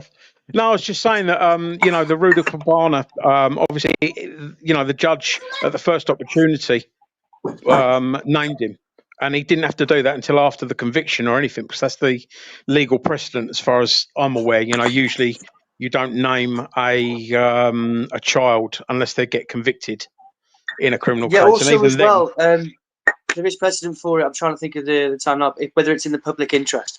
So it may be yeah, beneficial for the public interest to know the name of them, so that especially when there's like heightened race tensions and things like that. So when they yeah, go, okay, this is what we don't want one side, misunderstanding and not getting it. They would idealistically keep all of that back until conviction, and then at which point it's in the public domain anyway. But there is yeah. precedent. I'm sure there's lots more of it as well, where people they do Well, name them for specific reasons, just to yeah. whether to avoid more kicking off or further disruption. Yeah, I mean, the simple fact of the matter is, if the government wanted to cover anything up, they put a D notice on it. Like they've done with quite a few things. I'm trying to think of the last, anything that's to do with national security or anything like that. They just put a D notice on it, and that way, it then becomes a criminal offence for the press to do anything with it at all, even to sort of, mention it in passing. So if they want to cover stuff up, they can denotice stuff. They didn't denotice everything, and I don't know. It's like, oh, he had rice in around his house. Yeah, well, the thing is, right? Yeah, when they pick up a white powder around a sort of teenager's house, the chances are it's going to be like Whiz or Coke or some, meow meow, whatever it's called, something like that. They don't just pick it up and go, "Hey, this is ricin." What they're going to do? Sniff it to see if it is? Nah. It goes to a lab, and that lab can take months to do. Obviously, they'd have pushed that one through a little bit quicker, which obviously they did. The other thing is, obviously, you've got the ISIS manual there.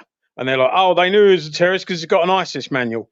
Well, no, not really, because, you could have you could have a Bible and then be accused of being a member of the KKK, because obviously the KKK is a Christian, group. That is a fact. I don't know if you've So got an ISIS handbook. I think that's different to having a Bible.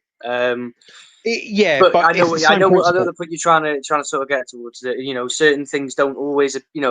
It's important to be able to be clear on the facts and to understand things properly, because a lot of stuff can and Yeah, will be misinterpreted as something else.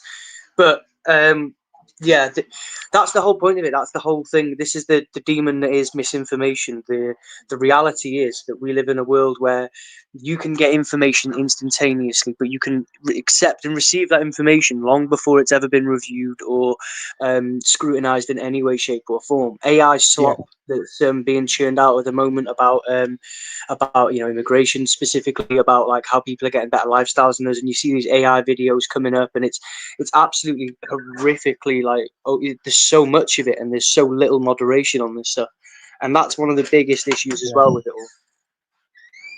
Yeah, it's just having some discernment. I mean, if if you know that the media is always lying to you, then have an idea that you might have to research a bit of what they say. And the simple thing, I mean, the logical steps, Jojo, like for instance, when they go, "Oh, they're in 4-star, 5-star hotels." No, they was previously 4 or 5-star hotels. They've had a double bed taken out of a room, 2 sets of bunk beds put into a room.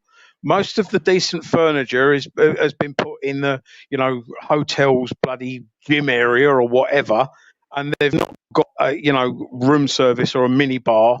You know, That's it. That's what they're thinking. They're thinking that they're And there's sitting there. two And there's two someone's knocking families on to a the room. door. Yeah, that's it. Know There's a that whole there's bunch of two families to in the that same room, room. but they think that people are getting like these amazing suites with this full-on Ritz experience with people waiting on them hand and foot, and like, Yeah. and it's like the reality is no, it's a refugee processing center. It's a facility. It is not a hotel. It was a hotel at one point. Now it's an asylum And seeker it might go processing back to that. facility. But as it is, 4 bunk beds in one room is no way near 4-star. It's not even near 2-star. That's a hostel, you know, as we're saying. And that's one of the biggest myths that we have to debunk, because on the far right, if you look at some of the biggest myths specifically about immigration that come out, one of the biggest ones that seems to draw people in is this myth that they're getting preferential treatment over over native born locals, that they're getting extra this, that, and the other. But when we really analyse it and who's got the most rights, it's us. We have the most rights. We can vote. We have the right to work, whereas a lot of asylum seekers don't have that right. And if you do, it's a very special, set in circumstances. Like, in fact, of all of the EU nations and stuff, we have one of the longest waiting times from the point of arrival to the point where you can go out and work. We're talking like it could be years for some people, whereas it could be 6 months in France. That completely fucks with the old right wingers that always used to say they're coming over here and nicking our jobs. No, if they come over here as a refugee, they cannot work, so they're not nicking any jobs. And then you've got the ones going, oh, they're earning £1,000 a week delivering food. No, they're probably just trying to make a little bit more money for themselves. And the thing is, if you've got a white indigenous, Chrissy, hang on, if Billy. you If was you've earning got a grand a week, indigenous, sort of like single mum that is doing a couple of 3 hours a week cleaning or something, earning a little bit of cash in hand, do you begrudge her for that? Because why would you begrudge an immigrant for earning a couple of fucking quid? More than this 7 or 8 quid a day that they get. Yeah, is it because they're a different colour? Probably. You know what, Chrissy, as well, yeah? It's this £1,000 a week doing fucking food deliveries. Like, every man would... fucking hell, my phone's ringing again. 1 sec, yeah. But no, I just wanted to build on some of the things that you're saying. Like, people are saying that, and what I don't understand as well is when you get a lot of people that aren't looking at business owners and stuff, they should be more repercussions for employing people who aren't entitled to be employed. And then, but also as well, this is an excellent point that Veli made on my channel earlier today. He said, why aren't we talking about bringing the skills levels up, bringing the minimum wage up? Like, if you're worried about people coming and working and taking jobs and that, what we should do is we should have this great big skills race where we try and arm as many people in this country with skills and trades. Definitely. We make them the rock stars. We make farming like an ideal thing to do, like, something that really produces profit for you, so that you've got incentive to do it. Raise the minimum wage. There's so many job sectors that rely on immigration. There's even job sectors that rely on illegal immigration to be able to pay people under. What we should do is just raise the standard of living for everybody, raise the threshold for the minimum wage, make sure that everybody's paid fairly, and then people that, like, in the care sector, because that's one of those places that relies on immigration. Then, because it's such a hard job and you get paid, they are superstars, and they're so underfunded and overworked that it becomes one of those positions that isn't desirable to do, and it's one of the most needed. It's a necessity in our culture. We have to be able to care for people, and so what we need to do is we need to make that job a rock star job. You need to be paid a lot more for that shit. So people are like falling over each other trying to fill these gaps, but we can't do it overnight. We need to create the infrastructure. We need to educate more. We need to get as many people into skills-based trades, into trading and all that stuff. We need to start elevating it, and we need to start doing it from the bottom up. We can't just be offering this to, like, the thing is, there are agencies out there. There are agencies out there, bro, that are charging sort of £30 and £40 an hour for carers, and the carers are only getting given the minimum wage. That's you've got the greedy fuckers, which you're always going to have. It's part of human nature. But I mean, one of my ultimate things, that I think of, I'd love to bring in a maximum wage. We've got a minimum wage. Let's have a maximum wage as well, because ultimately it just goes down to people holding money, doesn't it? It is. I heard what's your thoughts on there's the thing called the pay ratio, the wage pay ratio. I can't remember exactly what it's called, but the idea is that if you're like a CEO of a company, if you have you can only earn 20 times more than than the lowest paid worker. Well, I mean, obviously that's good, but do you know the one that I think's better, that would make things so much easier and would help the whole country? Maybe not the super rich, but have you heard of the Robin Hood tax? Is this like a flat tax on people with assets over a certain amount? No, it's basically on every transaction a flat rate, 0.01%, for instance, on every transaction over a certain amount. And basically, that because you could cancel out all the complicated taxes and put the Robin Hood tax in, and everyone would know where they stood. So every £1,000, for instance, you got to give a quid in tax or whatever it was, and that way you'd be able to work out your taxes so much simpler. And yeah, just there's obviously a lot more to it, but the Robin Hood tax is a brilliant idea. But all the financial institutions are just like, no, because that's going to hit us because we're the ones making the most transactions with the most money. So you're the rich people and you want to stay richer. See, if we taxed the super rich, they'd still be the richest people in the world, and they've got more money than they can ever spend. So surely we need to distribute it a lot better. Absolutely. This idea that you can be so wealthy, because money is a finite resource. I know that obviously there's quantitative easing practices, there's all this sort of stuff going on, but I mean, the reality is money is supposed to be a finite resource, which is where it gets its value from, because it is finite. The more finite, the more rare it is, the more valuable it has. But the more of it you print, the less valuable it's worth. So if it's supposed to be a finite resource, why are we allowing people to take this life-saving resource that can buy you comfort, that can get, so you don't have to pick between heat or eat? Why are we allowing people to hoard that resource away in a bank?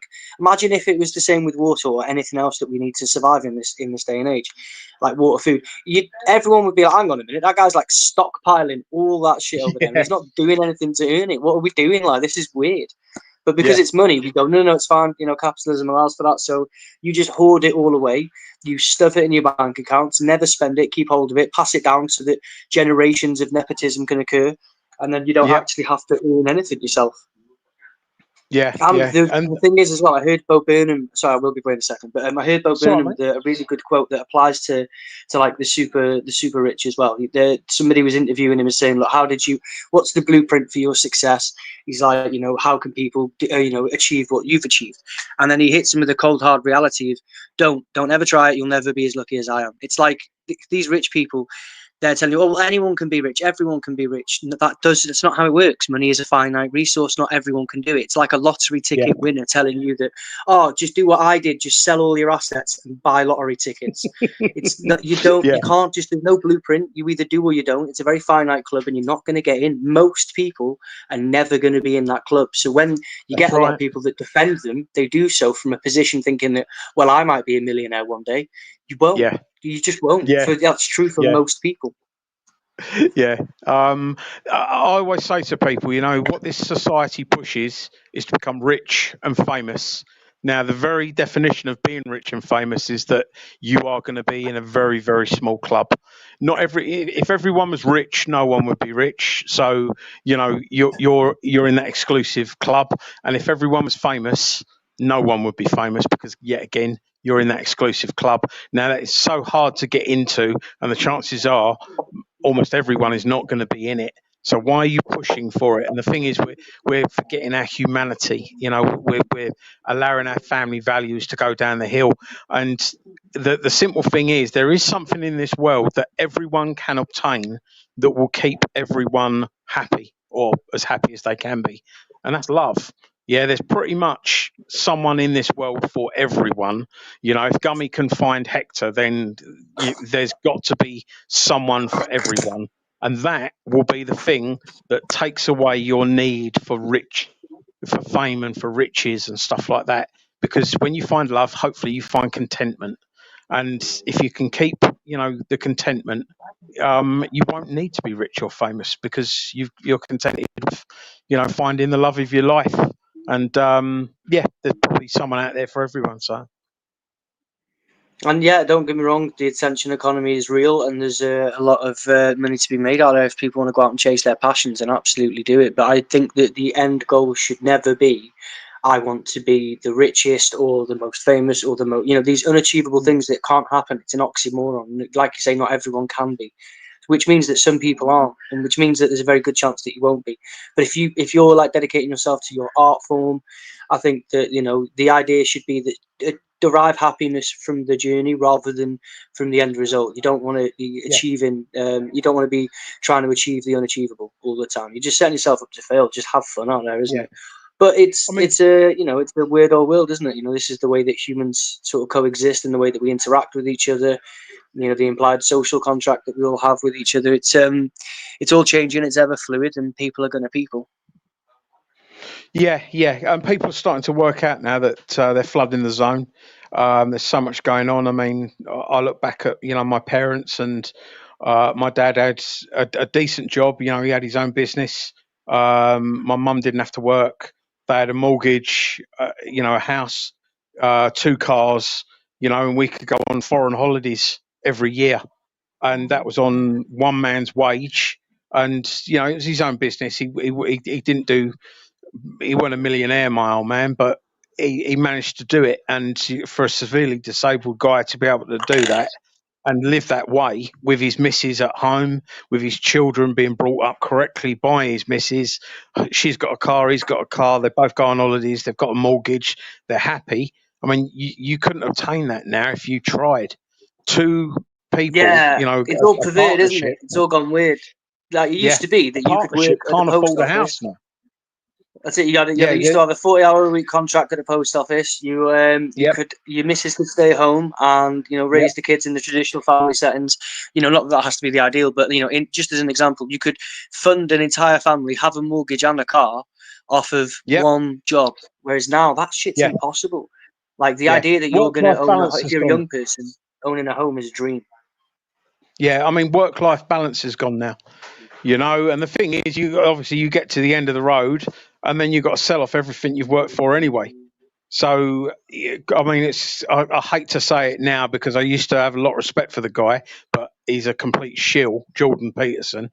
I used to say, find your purpose and happiness will be I mean, he's still a clever guy, and a lot of stuff he has said is still good. I just wish that he hadn't have allowed Tommy Robinson to jump on the bandwagon and questioned him more and actually looked into the stuff that he was helping Tommy Robinson promote. Finding your purpose. Find your purpose in life, and you'll never work a day. You'll just literally be getting paid for. Yeah, getting paid for that. So have you got a channel on here, JOJ?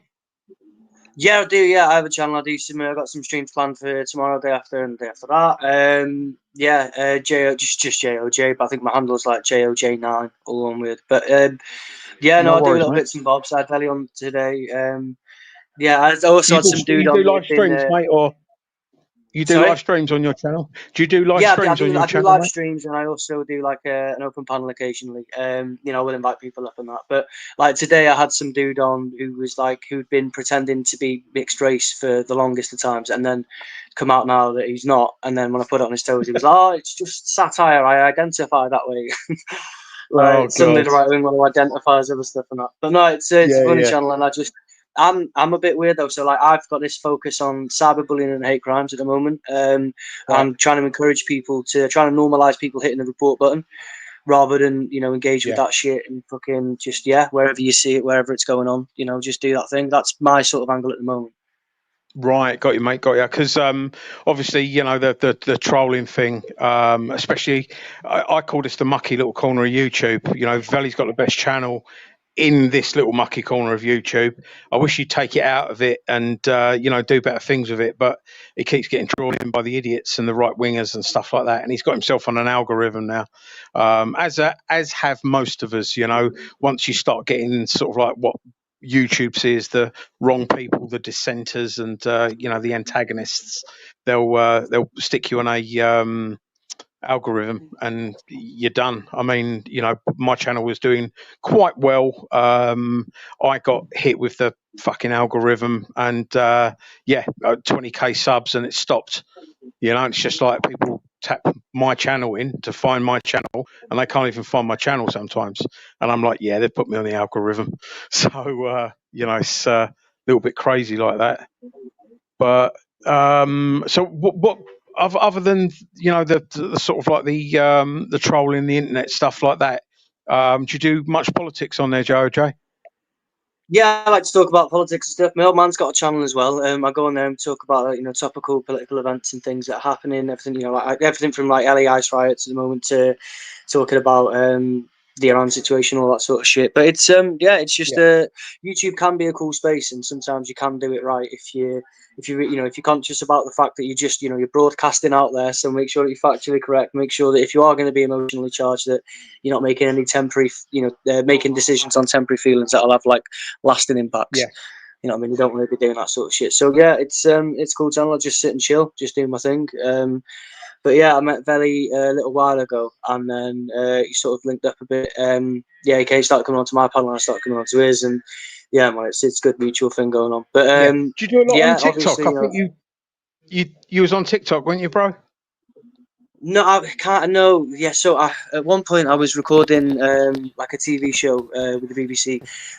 My fiance at the time had like this reality show thing going on. So I did have a TikTok open at one point, but it was all based around that stuff. I don't do TikTok anymore, but I think the account's still there. Right. Yeah. I've never done TikTok. I've got some people have taken big videos that I've done from it. I know you got a TikTok, but have you read them terms and conditions, Veli? Veli, have you read them terms and conditions? Yeah. TikTok's extremely a lot stricter on speech than YouTube is. So bro, you might as well just give them your phone and say, take what you want. You got to use words like grape, and whitey, unalived, stuff like that. Have you read what's his name, Orwell's 1984? Yeah, no, I haven't. But, mate, I haven't read it. How about you, Joe? I bet you haven't. People have said so much about it. Because of the amount that people speak about it, we basically read it without reading it. Right, so you've got to read it really, because it's not so. I mean, I've read it twice now, but basically it's called Newspeak. And what the guy's basically done, George Orwell, he was a visionary. He's basically said, what they're going to do is they're going to get you to change words. Like you can't say the word deaf, for instance. You're going to have to change it to unalived. Otherwise, it's happening. And the other one he's done as well is he basically said, the world goes into a war, and there are three main three main protagonists, and one of them is the Americasia or something he calls it. The other one is like Europasia, and the last one is like fucking East Asia or something stupid like that. And basically he's saying there's going to be three world powers, and they're just going to keep swapping, keep us in a continual state of war in perpetuity.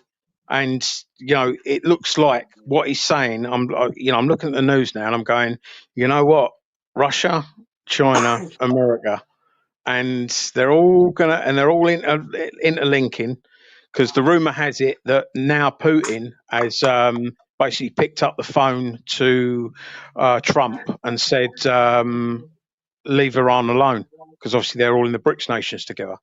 So Putin is now saying, leave them alone, or there'll be problems. And that's why America are going, you know what, we don't really want to fuck with Putin because he's got nuclear weapons. And that's why that's happened apparently. But 1984. One sec, Chrissy, hold on. Pause for 1 sec here. Just pause for 1 sec here. Scientific, do me a favor, right? Because will you pin the link to the top of the chat? Yeah, just click on my message and just press pin for me, man. I don't know why it's not letting me jump onto the live to pin it still. So pin it for me, cuz. Sorry, carry on, Chrissy.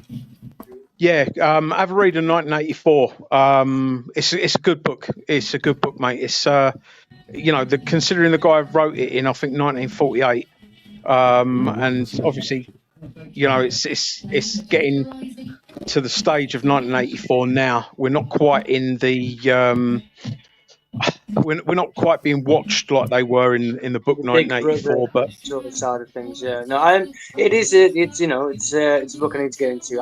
Always been much more into like escapism books rather than learning about stuff. I prefer to listen. I'm like an oral learner, but like an audio learner. But it's the concepts of it do seem to be quite shockingly relevant now. Being in yeah, that sort of dystopian world where people of authoritarian natures are now speaking louder than other people, and it's really crazy. Like we do live in a sort of it's a really weird thing. Like the old Chinese proverb about like may you live in interesting times. But these are the interesting times that we live in right now, and like it's the risk of yeah, like I don't know of another time where people have been so at risk of like all out annihilation from nuclear holocaust than we have been. You know what I mean? Like it keeps getting closer and closer. The clock keeps ticking closer to the midnight. You know what I mean?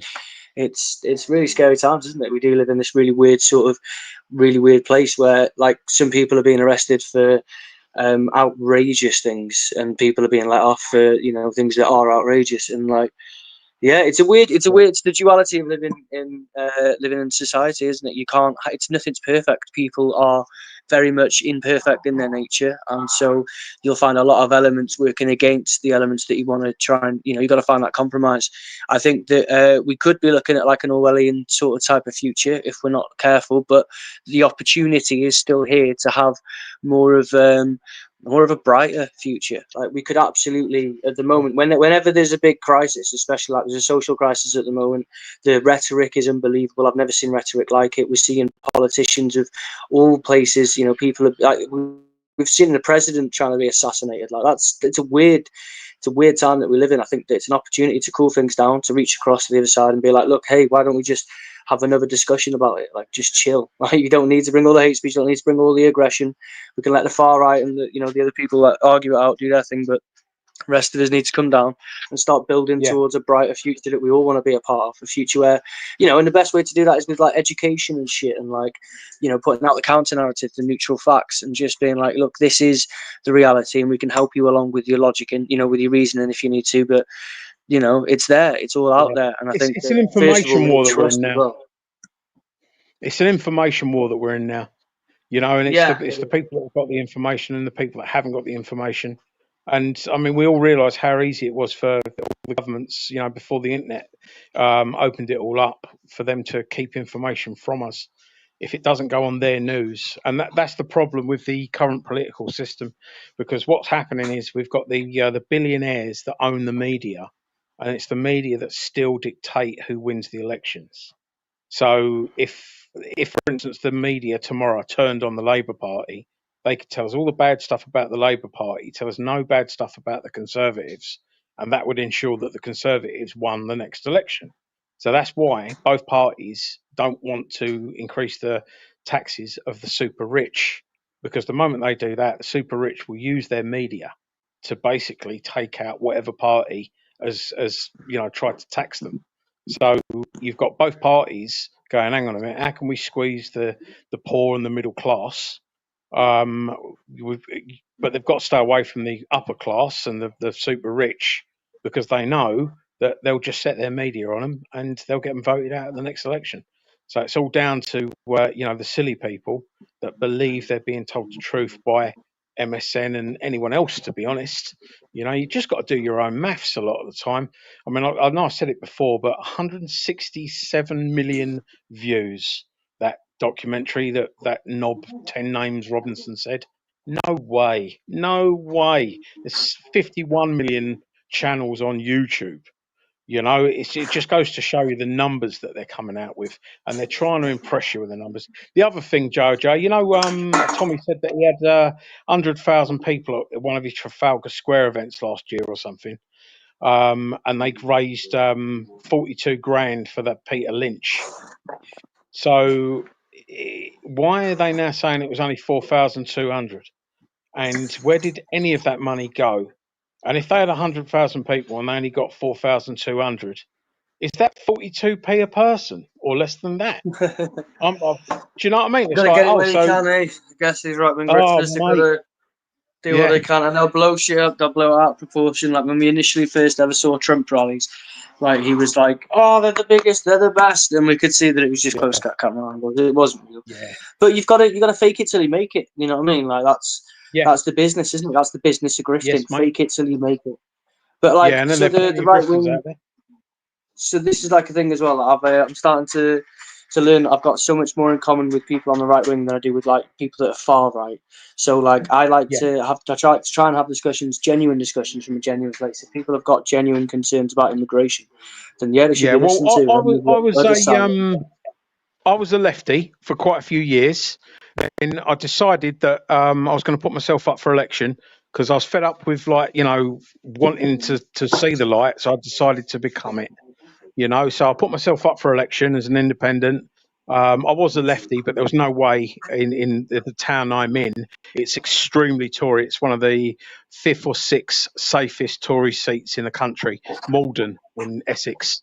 And basically, Labour. They regularly get in the bottom down here. No one votes Labour here.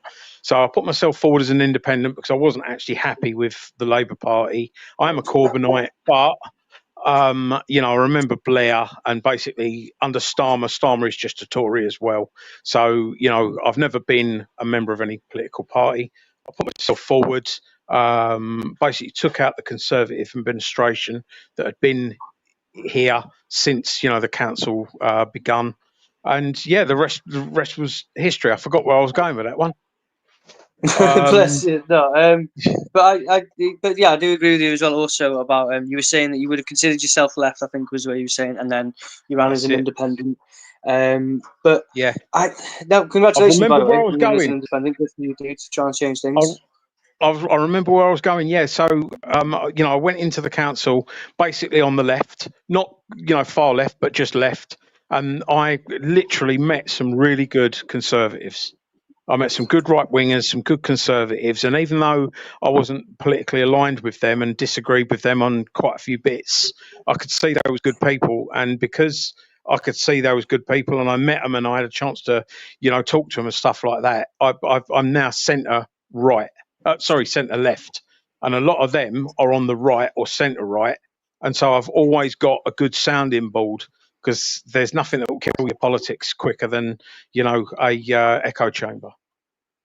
Chamber. Yeah, no, it's it is a mad thing, isn't it? You got to be able to have those conversations with people and have friends and stuff, and just go out there, have experiences with people that are different than you, and then you can understand and make a fully formed opinion. So, like for years, I've like in terms of politics and stuff, I've always been acutely aware of the government around me, even at a young age. And now I've got to the age I'm at. I'm like, okay, these are my values. These are my life experiences and everything that goes into it. All the information I've looked at, I've decided that what I agree with the most is the sort of position that I've taken. And I find that a lot of people start to inject themselves into political discourse. And you say to them, "Oh, well, you're just you're on the far right or whatever." If you bring up that, they'll be like, "Well, what even is the far right? What even is racist?"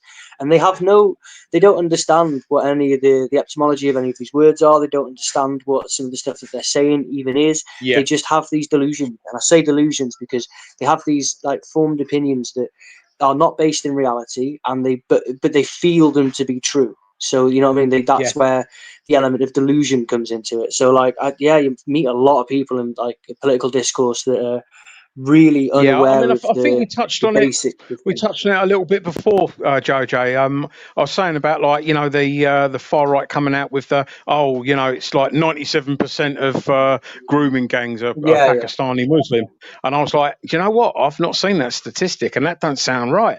So I looked for it. I couldn't find it. I asked my friends who had more time than I did. They couldn't find it. And we're all scratching our heads going, where's this come from? And then you find out it's Quilliam. And so, you go to Quilliam and you go, excuse me, Quilliam, you've come out with this statistic and we can't find it. And it's definitely there. It's on trustme.com. It's like, so, you can't actually tell us where you got these statistics from that you've been thrown around as if they're facts. And they're like, we do. Yeah, do you know what I mean? It was crazy. It was like, no wonder I couldn't fucking find it. It doesn't exist. It's just crazy. It's like, why do you think think that you can just listen to something and run with it without making any research, without doing any research, not even just sort of like wondering, does that sound right? It's absolutely crazy. And then you sort of say to them, do you look at the actual figures? Because the big one a few months ago was, we've got 1 million illegal immigrants coming in a year. No, we've got just under 1 million human beings coming in. Some of them, a very small amount of them, are illegal. Most of them are on visas. Yeah, something like 800,000 are are literally coming in legally. And then you've got we're talking about the boat ones. So you're saying that 1 million people are coming over the channel on a boat? I don't know, mate. It's crazy. It's like no. Go and have a look at the actual figures. And I know you don't believe the actual figures, but what other figures have you got? Because other than I that, you're going know. to tell me that most of these far righters, they're going on about like, we're being invaded and stuff like that. It's like, hang on, have you ever spoken to a foreigner in this country? And I'm not talking about someone that's just a different colour to you. I'm talking about, have you ever spoken to an immigrant that's come to this country to help this country and to make a better world for themselves, a better life for their family? And they're like, and I'm like, well, go into a hospital and be fucking racist.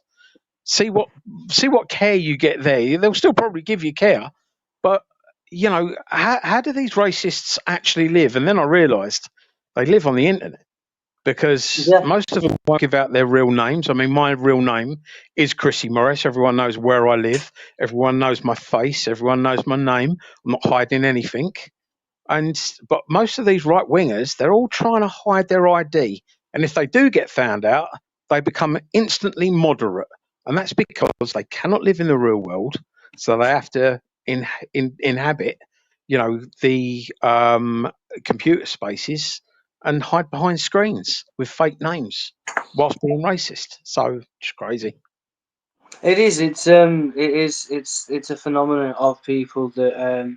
But like I say, when it goes back to the final logic and reasoning, it flies in the face of anything that's decent and sound, and it's just you've got to be a little bit delusional to believe in those sorts of things when the evidence is clearly contradicting of that. There we go. We've got Belly back. How you doing? You all right, Velly? Yeah, my bad. I got like 10 million phone calls. I got some new business going on, and I got that fucking, and then my battery died, so I had to let it charge for a bit before I could jump back on, man. Velly, don't say you got a new business going on without actually stating what it is, because otherwise they'll start saying you're a people trafficker. Basically, yeah, that's what it is. I'm basically shipping in asylum seekers from Dover, from Calais to Dover. So that's what my new business is, man. That's why I get in bare phone calls lately still. I mean that. So if you got any asylum seekers that you want coming to the country, yeah, make sure you ring my asylum seeker hotline, and I can get them over on both, yeah. Can we only have the asylum seekers that can drive a moped and deliver food, mate? Okay, yeah. So you want more Uber Eats ones, yeah? Yeah, man. Yeah. Got to be done. People don't mind immigration certainly when they want to eat certain things, when they want to be able to go and get medical care and shit like that. Like, it is crazy. Yeah. It is crazy. Imagine if immigrants left overnight. Imagine if there was no immigration at all. The skills gap would be enormous. The NHS is in a state anyway. I also, as someone from left perspective, I do think we should have a shitload less immigration. We should be creating more skills so that people can fill those gaps from here. Like, I absolutely believe that. I think that people that are... some people are stuck in this cycle where the area that they live in doesn't provide much work. They can't really afford to move out. They're kind of stuck where they are. And then the cycle then repeats itself and they're kind of stuck. What we should do is invest in those areas that would otherwise be seen as dying, make people more productive by giving them more opportunities to do so. Because that's another thing. Everyone's like, people just don't want to work. No, people want to work. Give them fair jobs, give them fair wages. People will work. Invest in your people. They will they will pull through for you. Historically, that's always been the case. If you make something worth it, people are going to do it. Like, And then you're always going to have that element of people that are a bit unproductive. But that's sound, because as long as you're creating all of these opportunities, then you're having maximal amount of productivity. Not everything's perfect. We're not going to have the idealistic world. So yeah, I think that we really need to start. We should have a lot less immigration, but the conversation shouldn't be, it's because they're from a different place and we hate their culture, and everything about them that enriches us is the things that they hate. Yeah. But so instead of making that argument, what we should be doing is like, do you know what we need to do? Instead of deporting everyone, we need to make less demand for immigration. We need to start creating JOJ. more opportunity. Yeah. Let me tell them this, also, you see the asylum seekers that I ship over here, they got to pay me in crypto. So they can't trace the payments in privacy coins as well. They can only pay me in privacy coins as well, So, yeah, man. If you need anyone getting over, just ring the new G line, asylum How's line. XRP doing? Right, I looked at the. doing right, mate. You know what I mean? You have to basically, it's alright. So it depends on what you're trying to do in crypto, innit? Like, so if you're trying to hold for prices to just rise, then it's like it has longer bear markets than it has bull runs, innit? So you will get a chance to buy it at a low and then sell at a high when everyone else is coming in. Or if you're trading, then like you're a trader or whatever, then because it's highly volatile, you've got more opportunities to make sort of more points to your trade than say even say trading something like gold. I'd say probably trading something like platinum might be in equivalence to trading in crypto at the moment. All precious metals are good, especially with the markets up and down. That shit. Getting back to your point, JOJ, see, the problem I think we've got in this country is we've got the older, more racist people are trying to tell the younger people that they're more entitled. Now, I get it that we was born here and all that sort of stuff, and I agree with it because, if you were born in a country, you probably will feel that you should have some control over it and whatever else. And yeah, fair enough. Someone shouldn't just come over and take what you've built up or what your parents have built up, but it's about having that sort of like entitlement. You've got a lot of youngsters now. They're sort of like, hang on a minute, I was born here. I should be able to, not do the menial jobs and just skip straight to the, millionaire sort of like type posts. And so it's the entitlement that the indigenous people have that causes a lot of the trouble because, it's like if you don't realise you've got to start at A and then work your way through, you're never going to get started really, and by the time you're 30 you'll be just doing the menial jobs and you haven't built yourself up or sort of like made anything of yourself. So yeah, entitlement I think is a massive problem we've got, and that's pushed on the lower the lower ages by the upper the old people that remember the war and stuff like that. It's the populist point that people that aren't the people that come here from overseas get preferential treatment, whether it's asylum seekers or economic migrants, things like that. Bear with me just 1 second. I've just got to sort something out. But that is the far right populist talking point that we're building on. 1 second, sorry.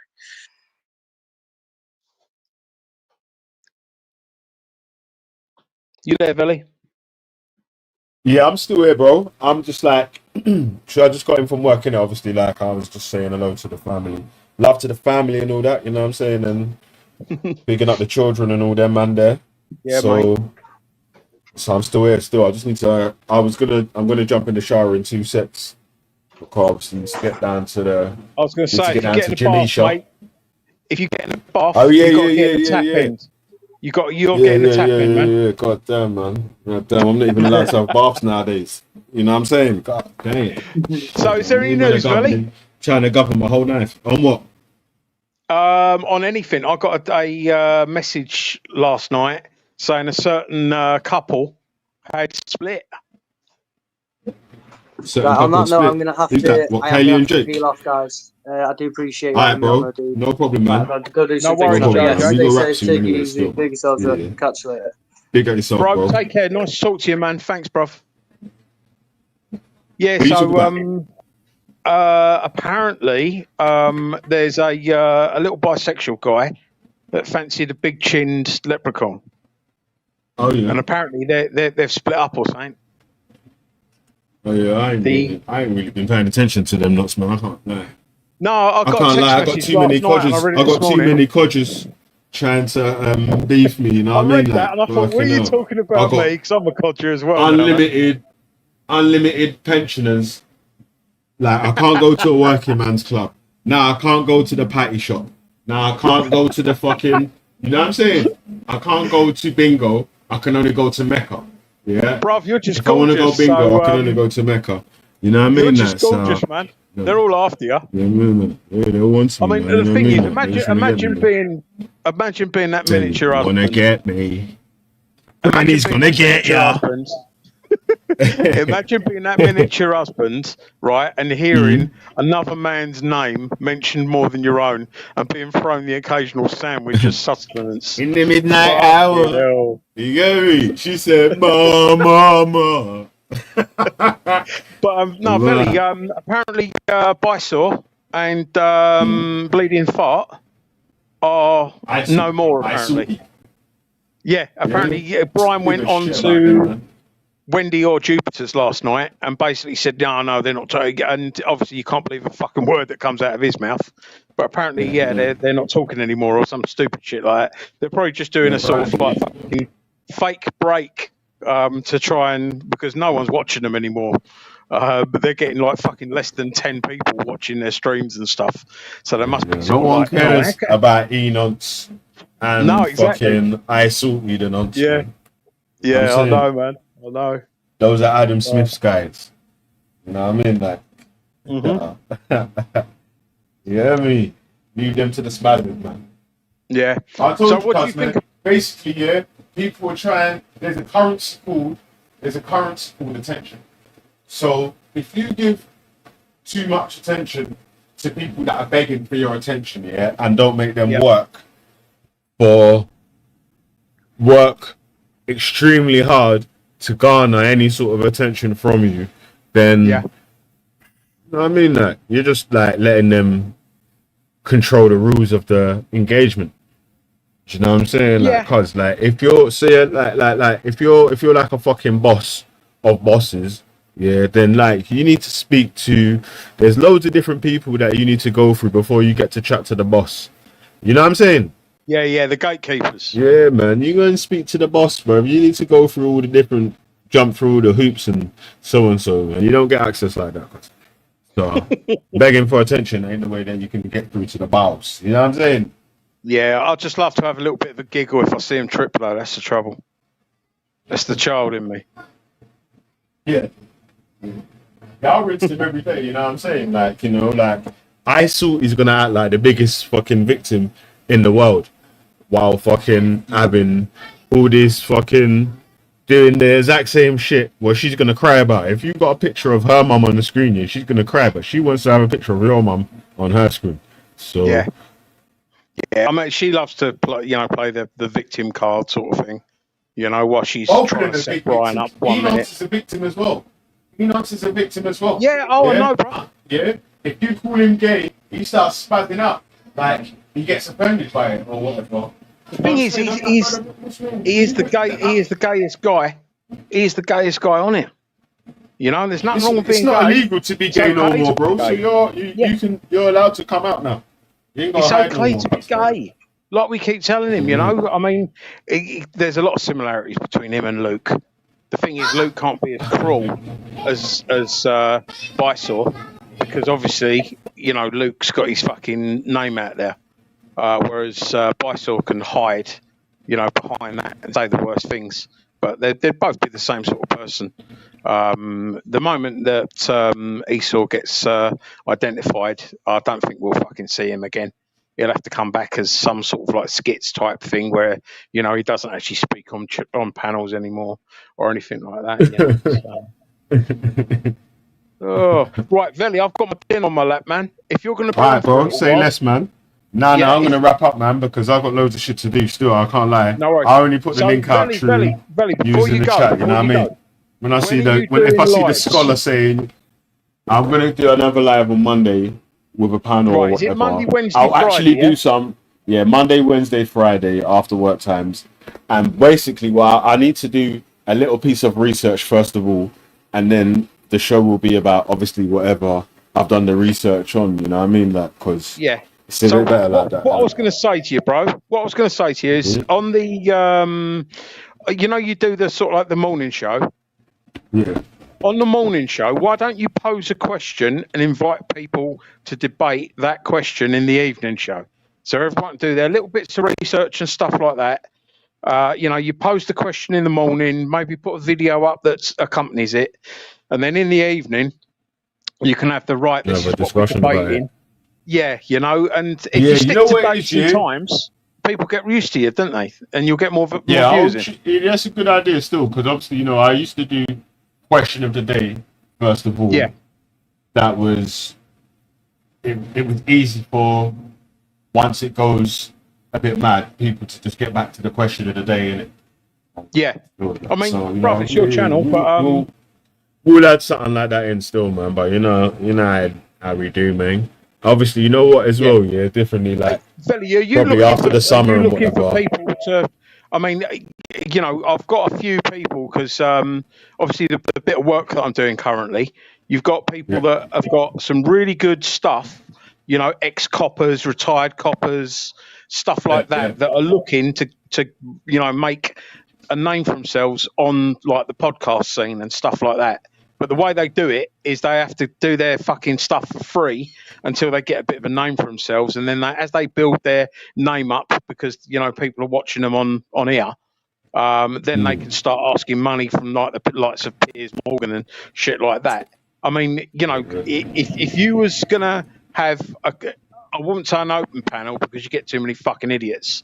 But you know, I mean, like, Nah, if they've got a specific topic where they wanted to come on and express or give us information about, yeah, I wouldn't actually mind giving them the space to have a little chat and then maybe have, say a couple questions from people Q&A after, either on the panel or in the chat for a little bit afterwards, and then we can have our own little chat about it. Right. So earlier on in the week, I was speaking to a retired copper that was part of Operation Midland with Carl Beach and stuff like that.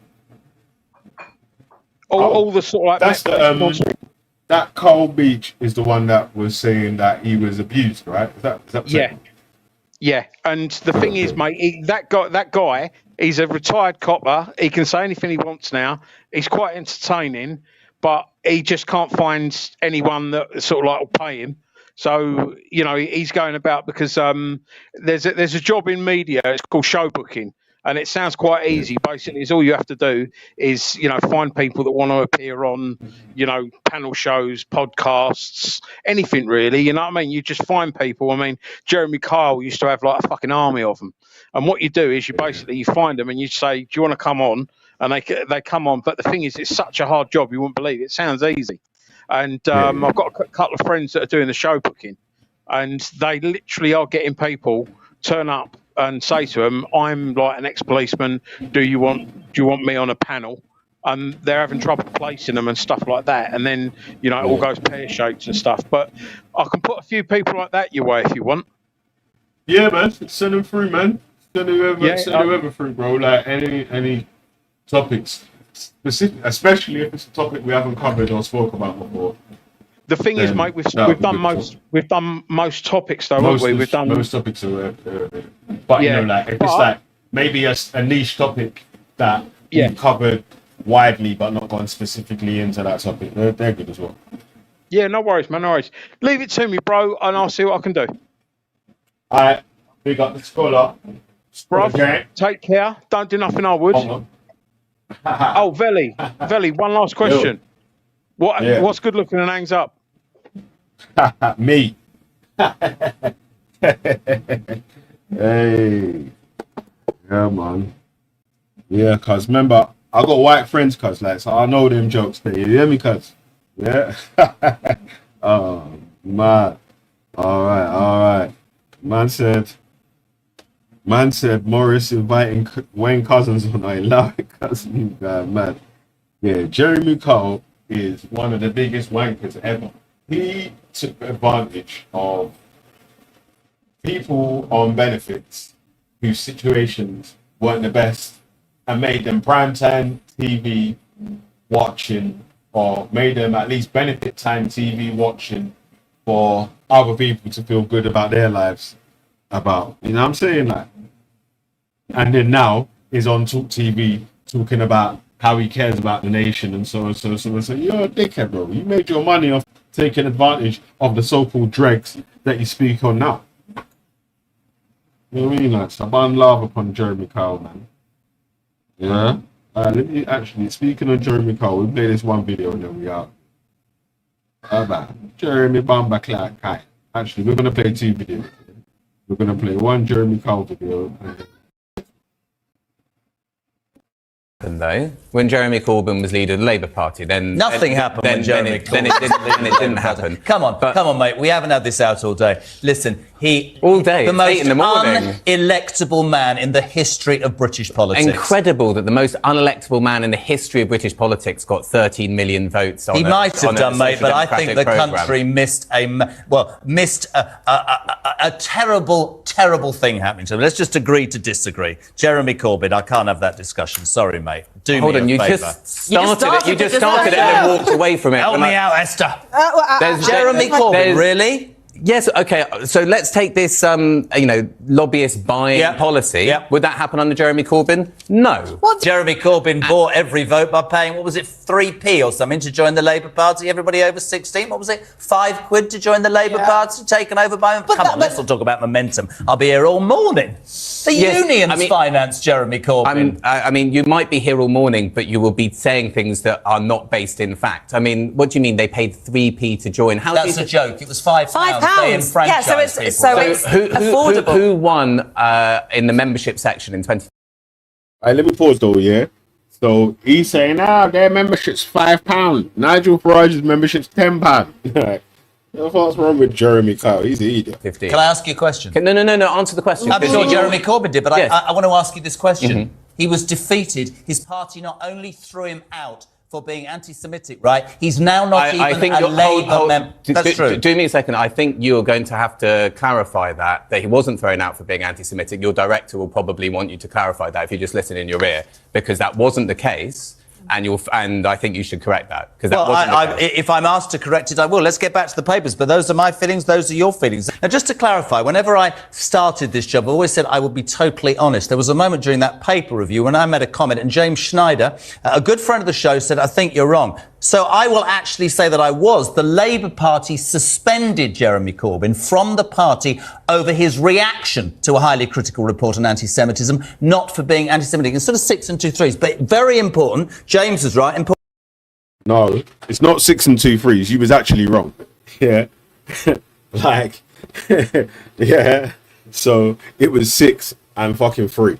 Yeah, because you said that he got sacked. Like others have said, remember I had a debate with Luke here that everyone, Luke won because he said Jeremy Corbyn got sacked from the Labour Party for being anti-Semitic. And as you heard there, yeah, his producers had to correct him and say, no, he wasn't suspended from the Labour Party for being anti-Semitic.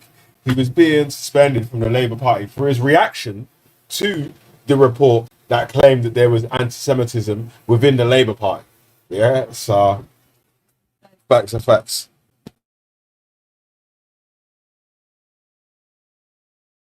That we're honest about that. It's live telling. Thanks for clarifying. I'll tell you.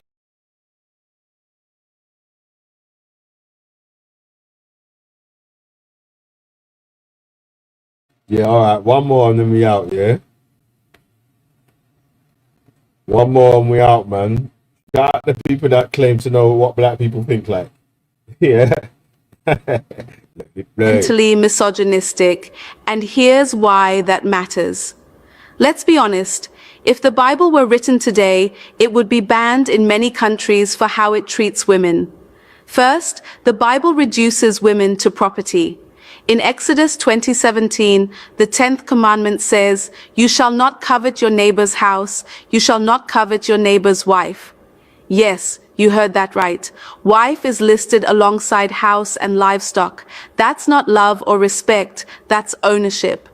Then there's Deuteronomy 22:28. If a man grapes a virgin, he's not punished. He's forced to pay the girl's father and marry her. Imagine surviving SA, and the Bible says your punishment is becoming your attacker's wife. That's not justice, that's cruelty dressed in scripture. Second, the Bible blames women for the fall of humanity. In Genesis 3, Eve eats the fruit, and suddenly, all of human suffering is her fault. This myth has shaped centuries of theology, portraying women as weak, deceptive, and in need of male control. It's not just bad theology, it's dangerous conditioning. Fast forward to the New Testament. 1 Timothy 2:12 says, I do not permit a woman to teach or to have authority over a man. She must be silent. Silent in 2025? If this verse were a law, half the world's voices would be erased. And guess what? It's still enforced in many churches.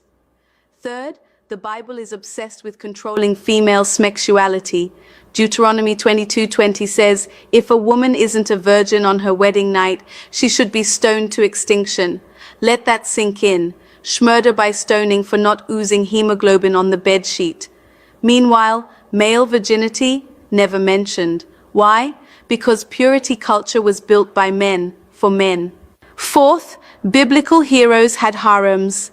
Abraham, Jacob, David, Solomon, all had multiple wives and concubines.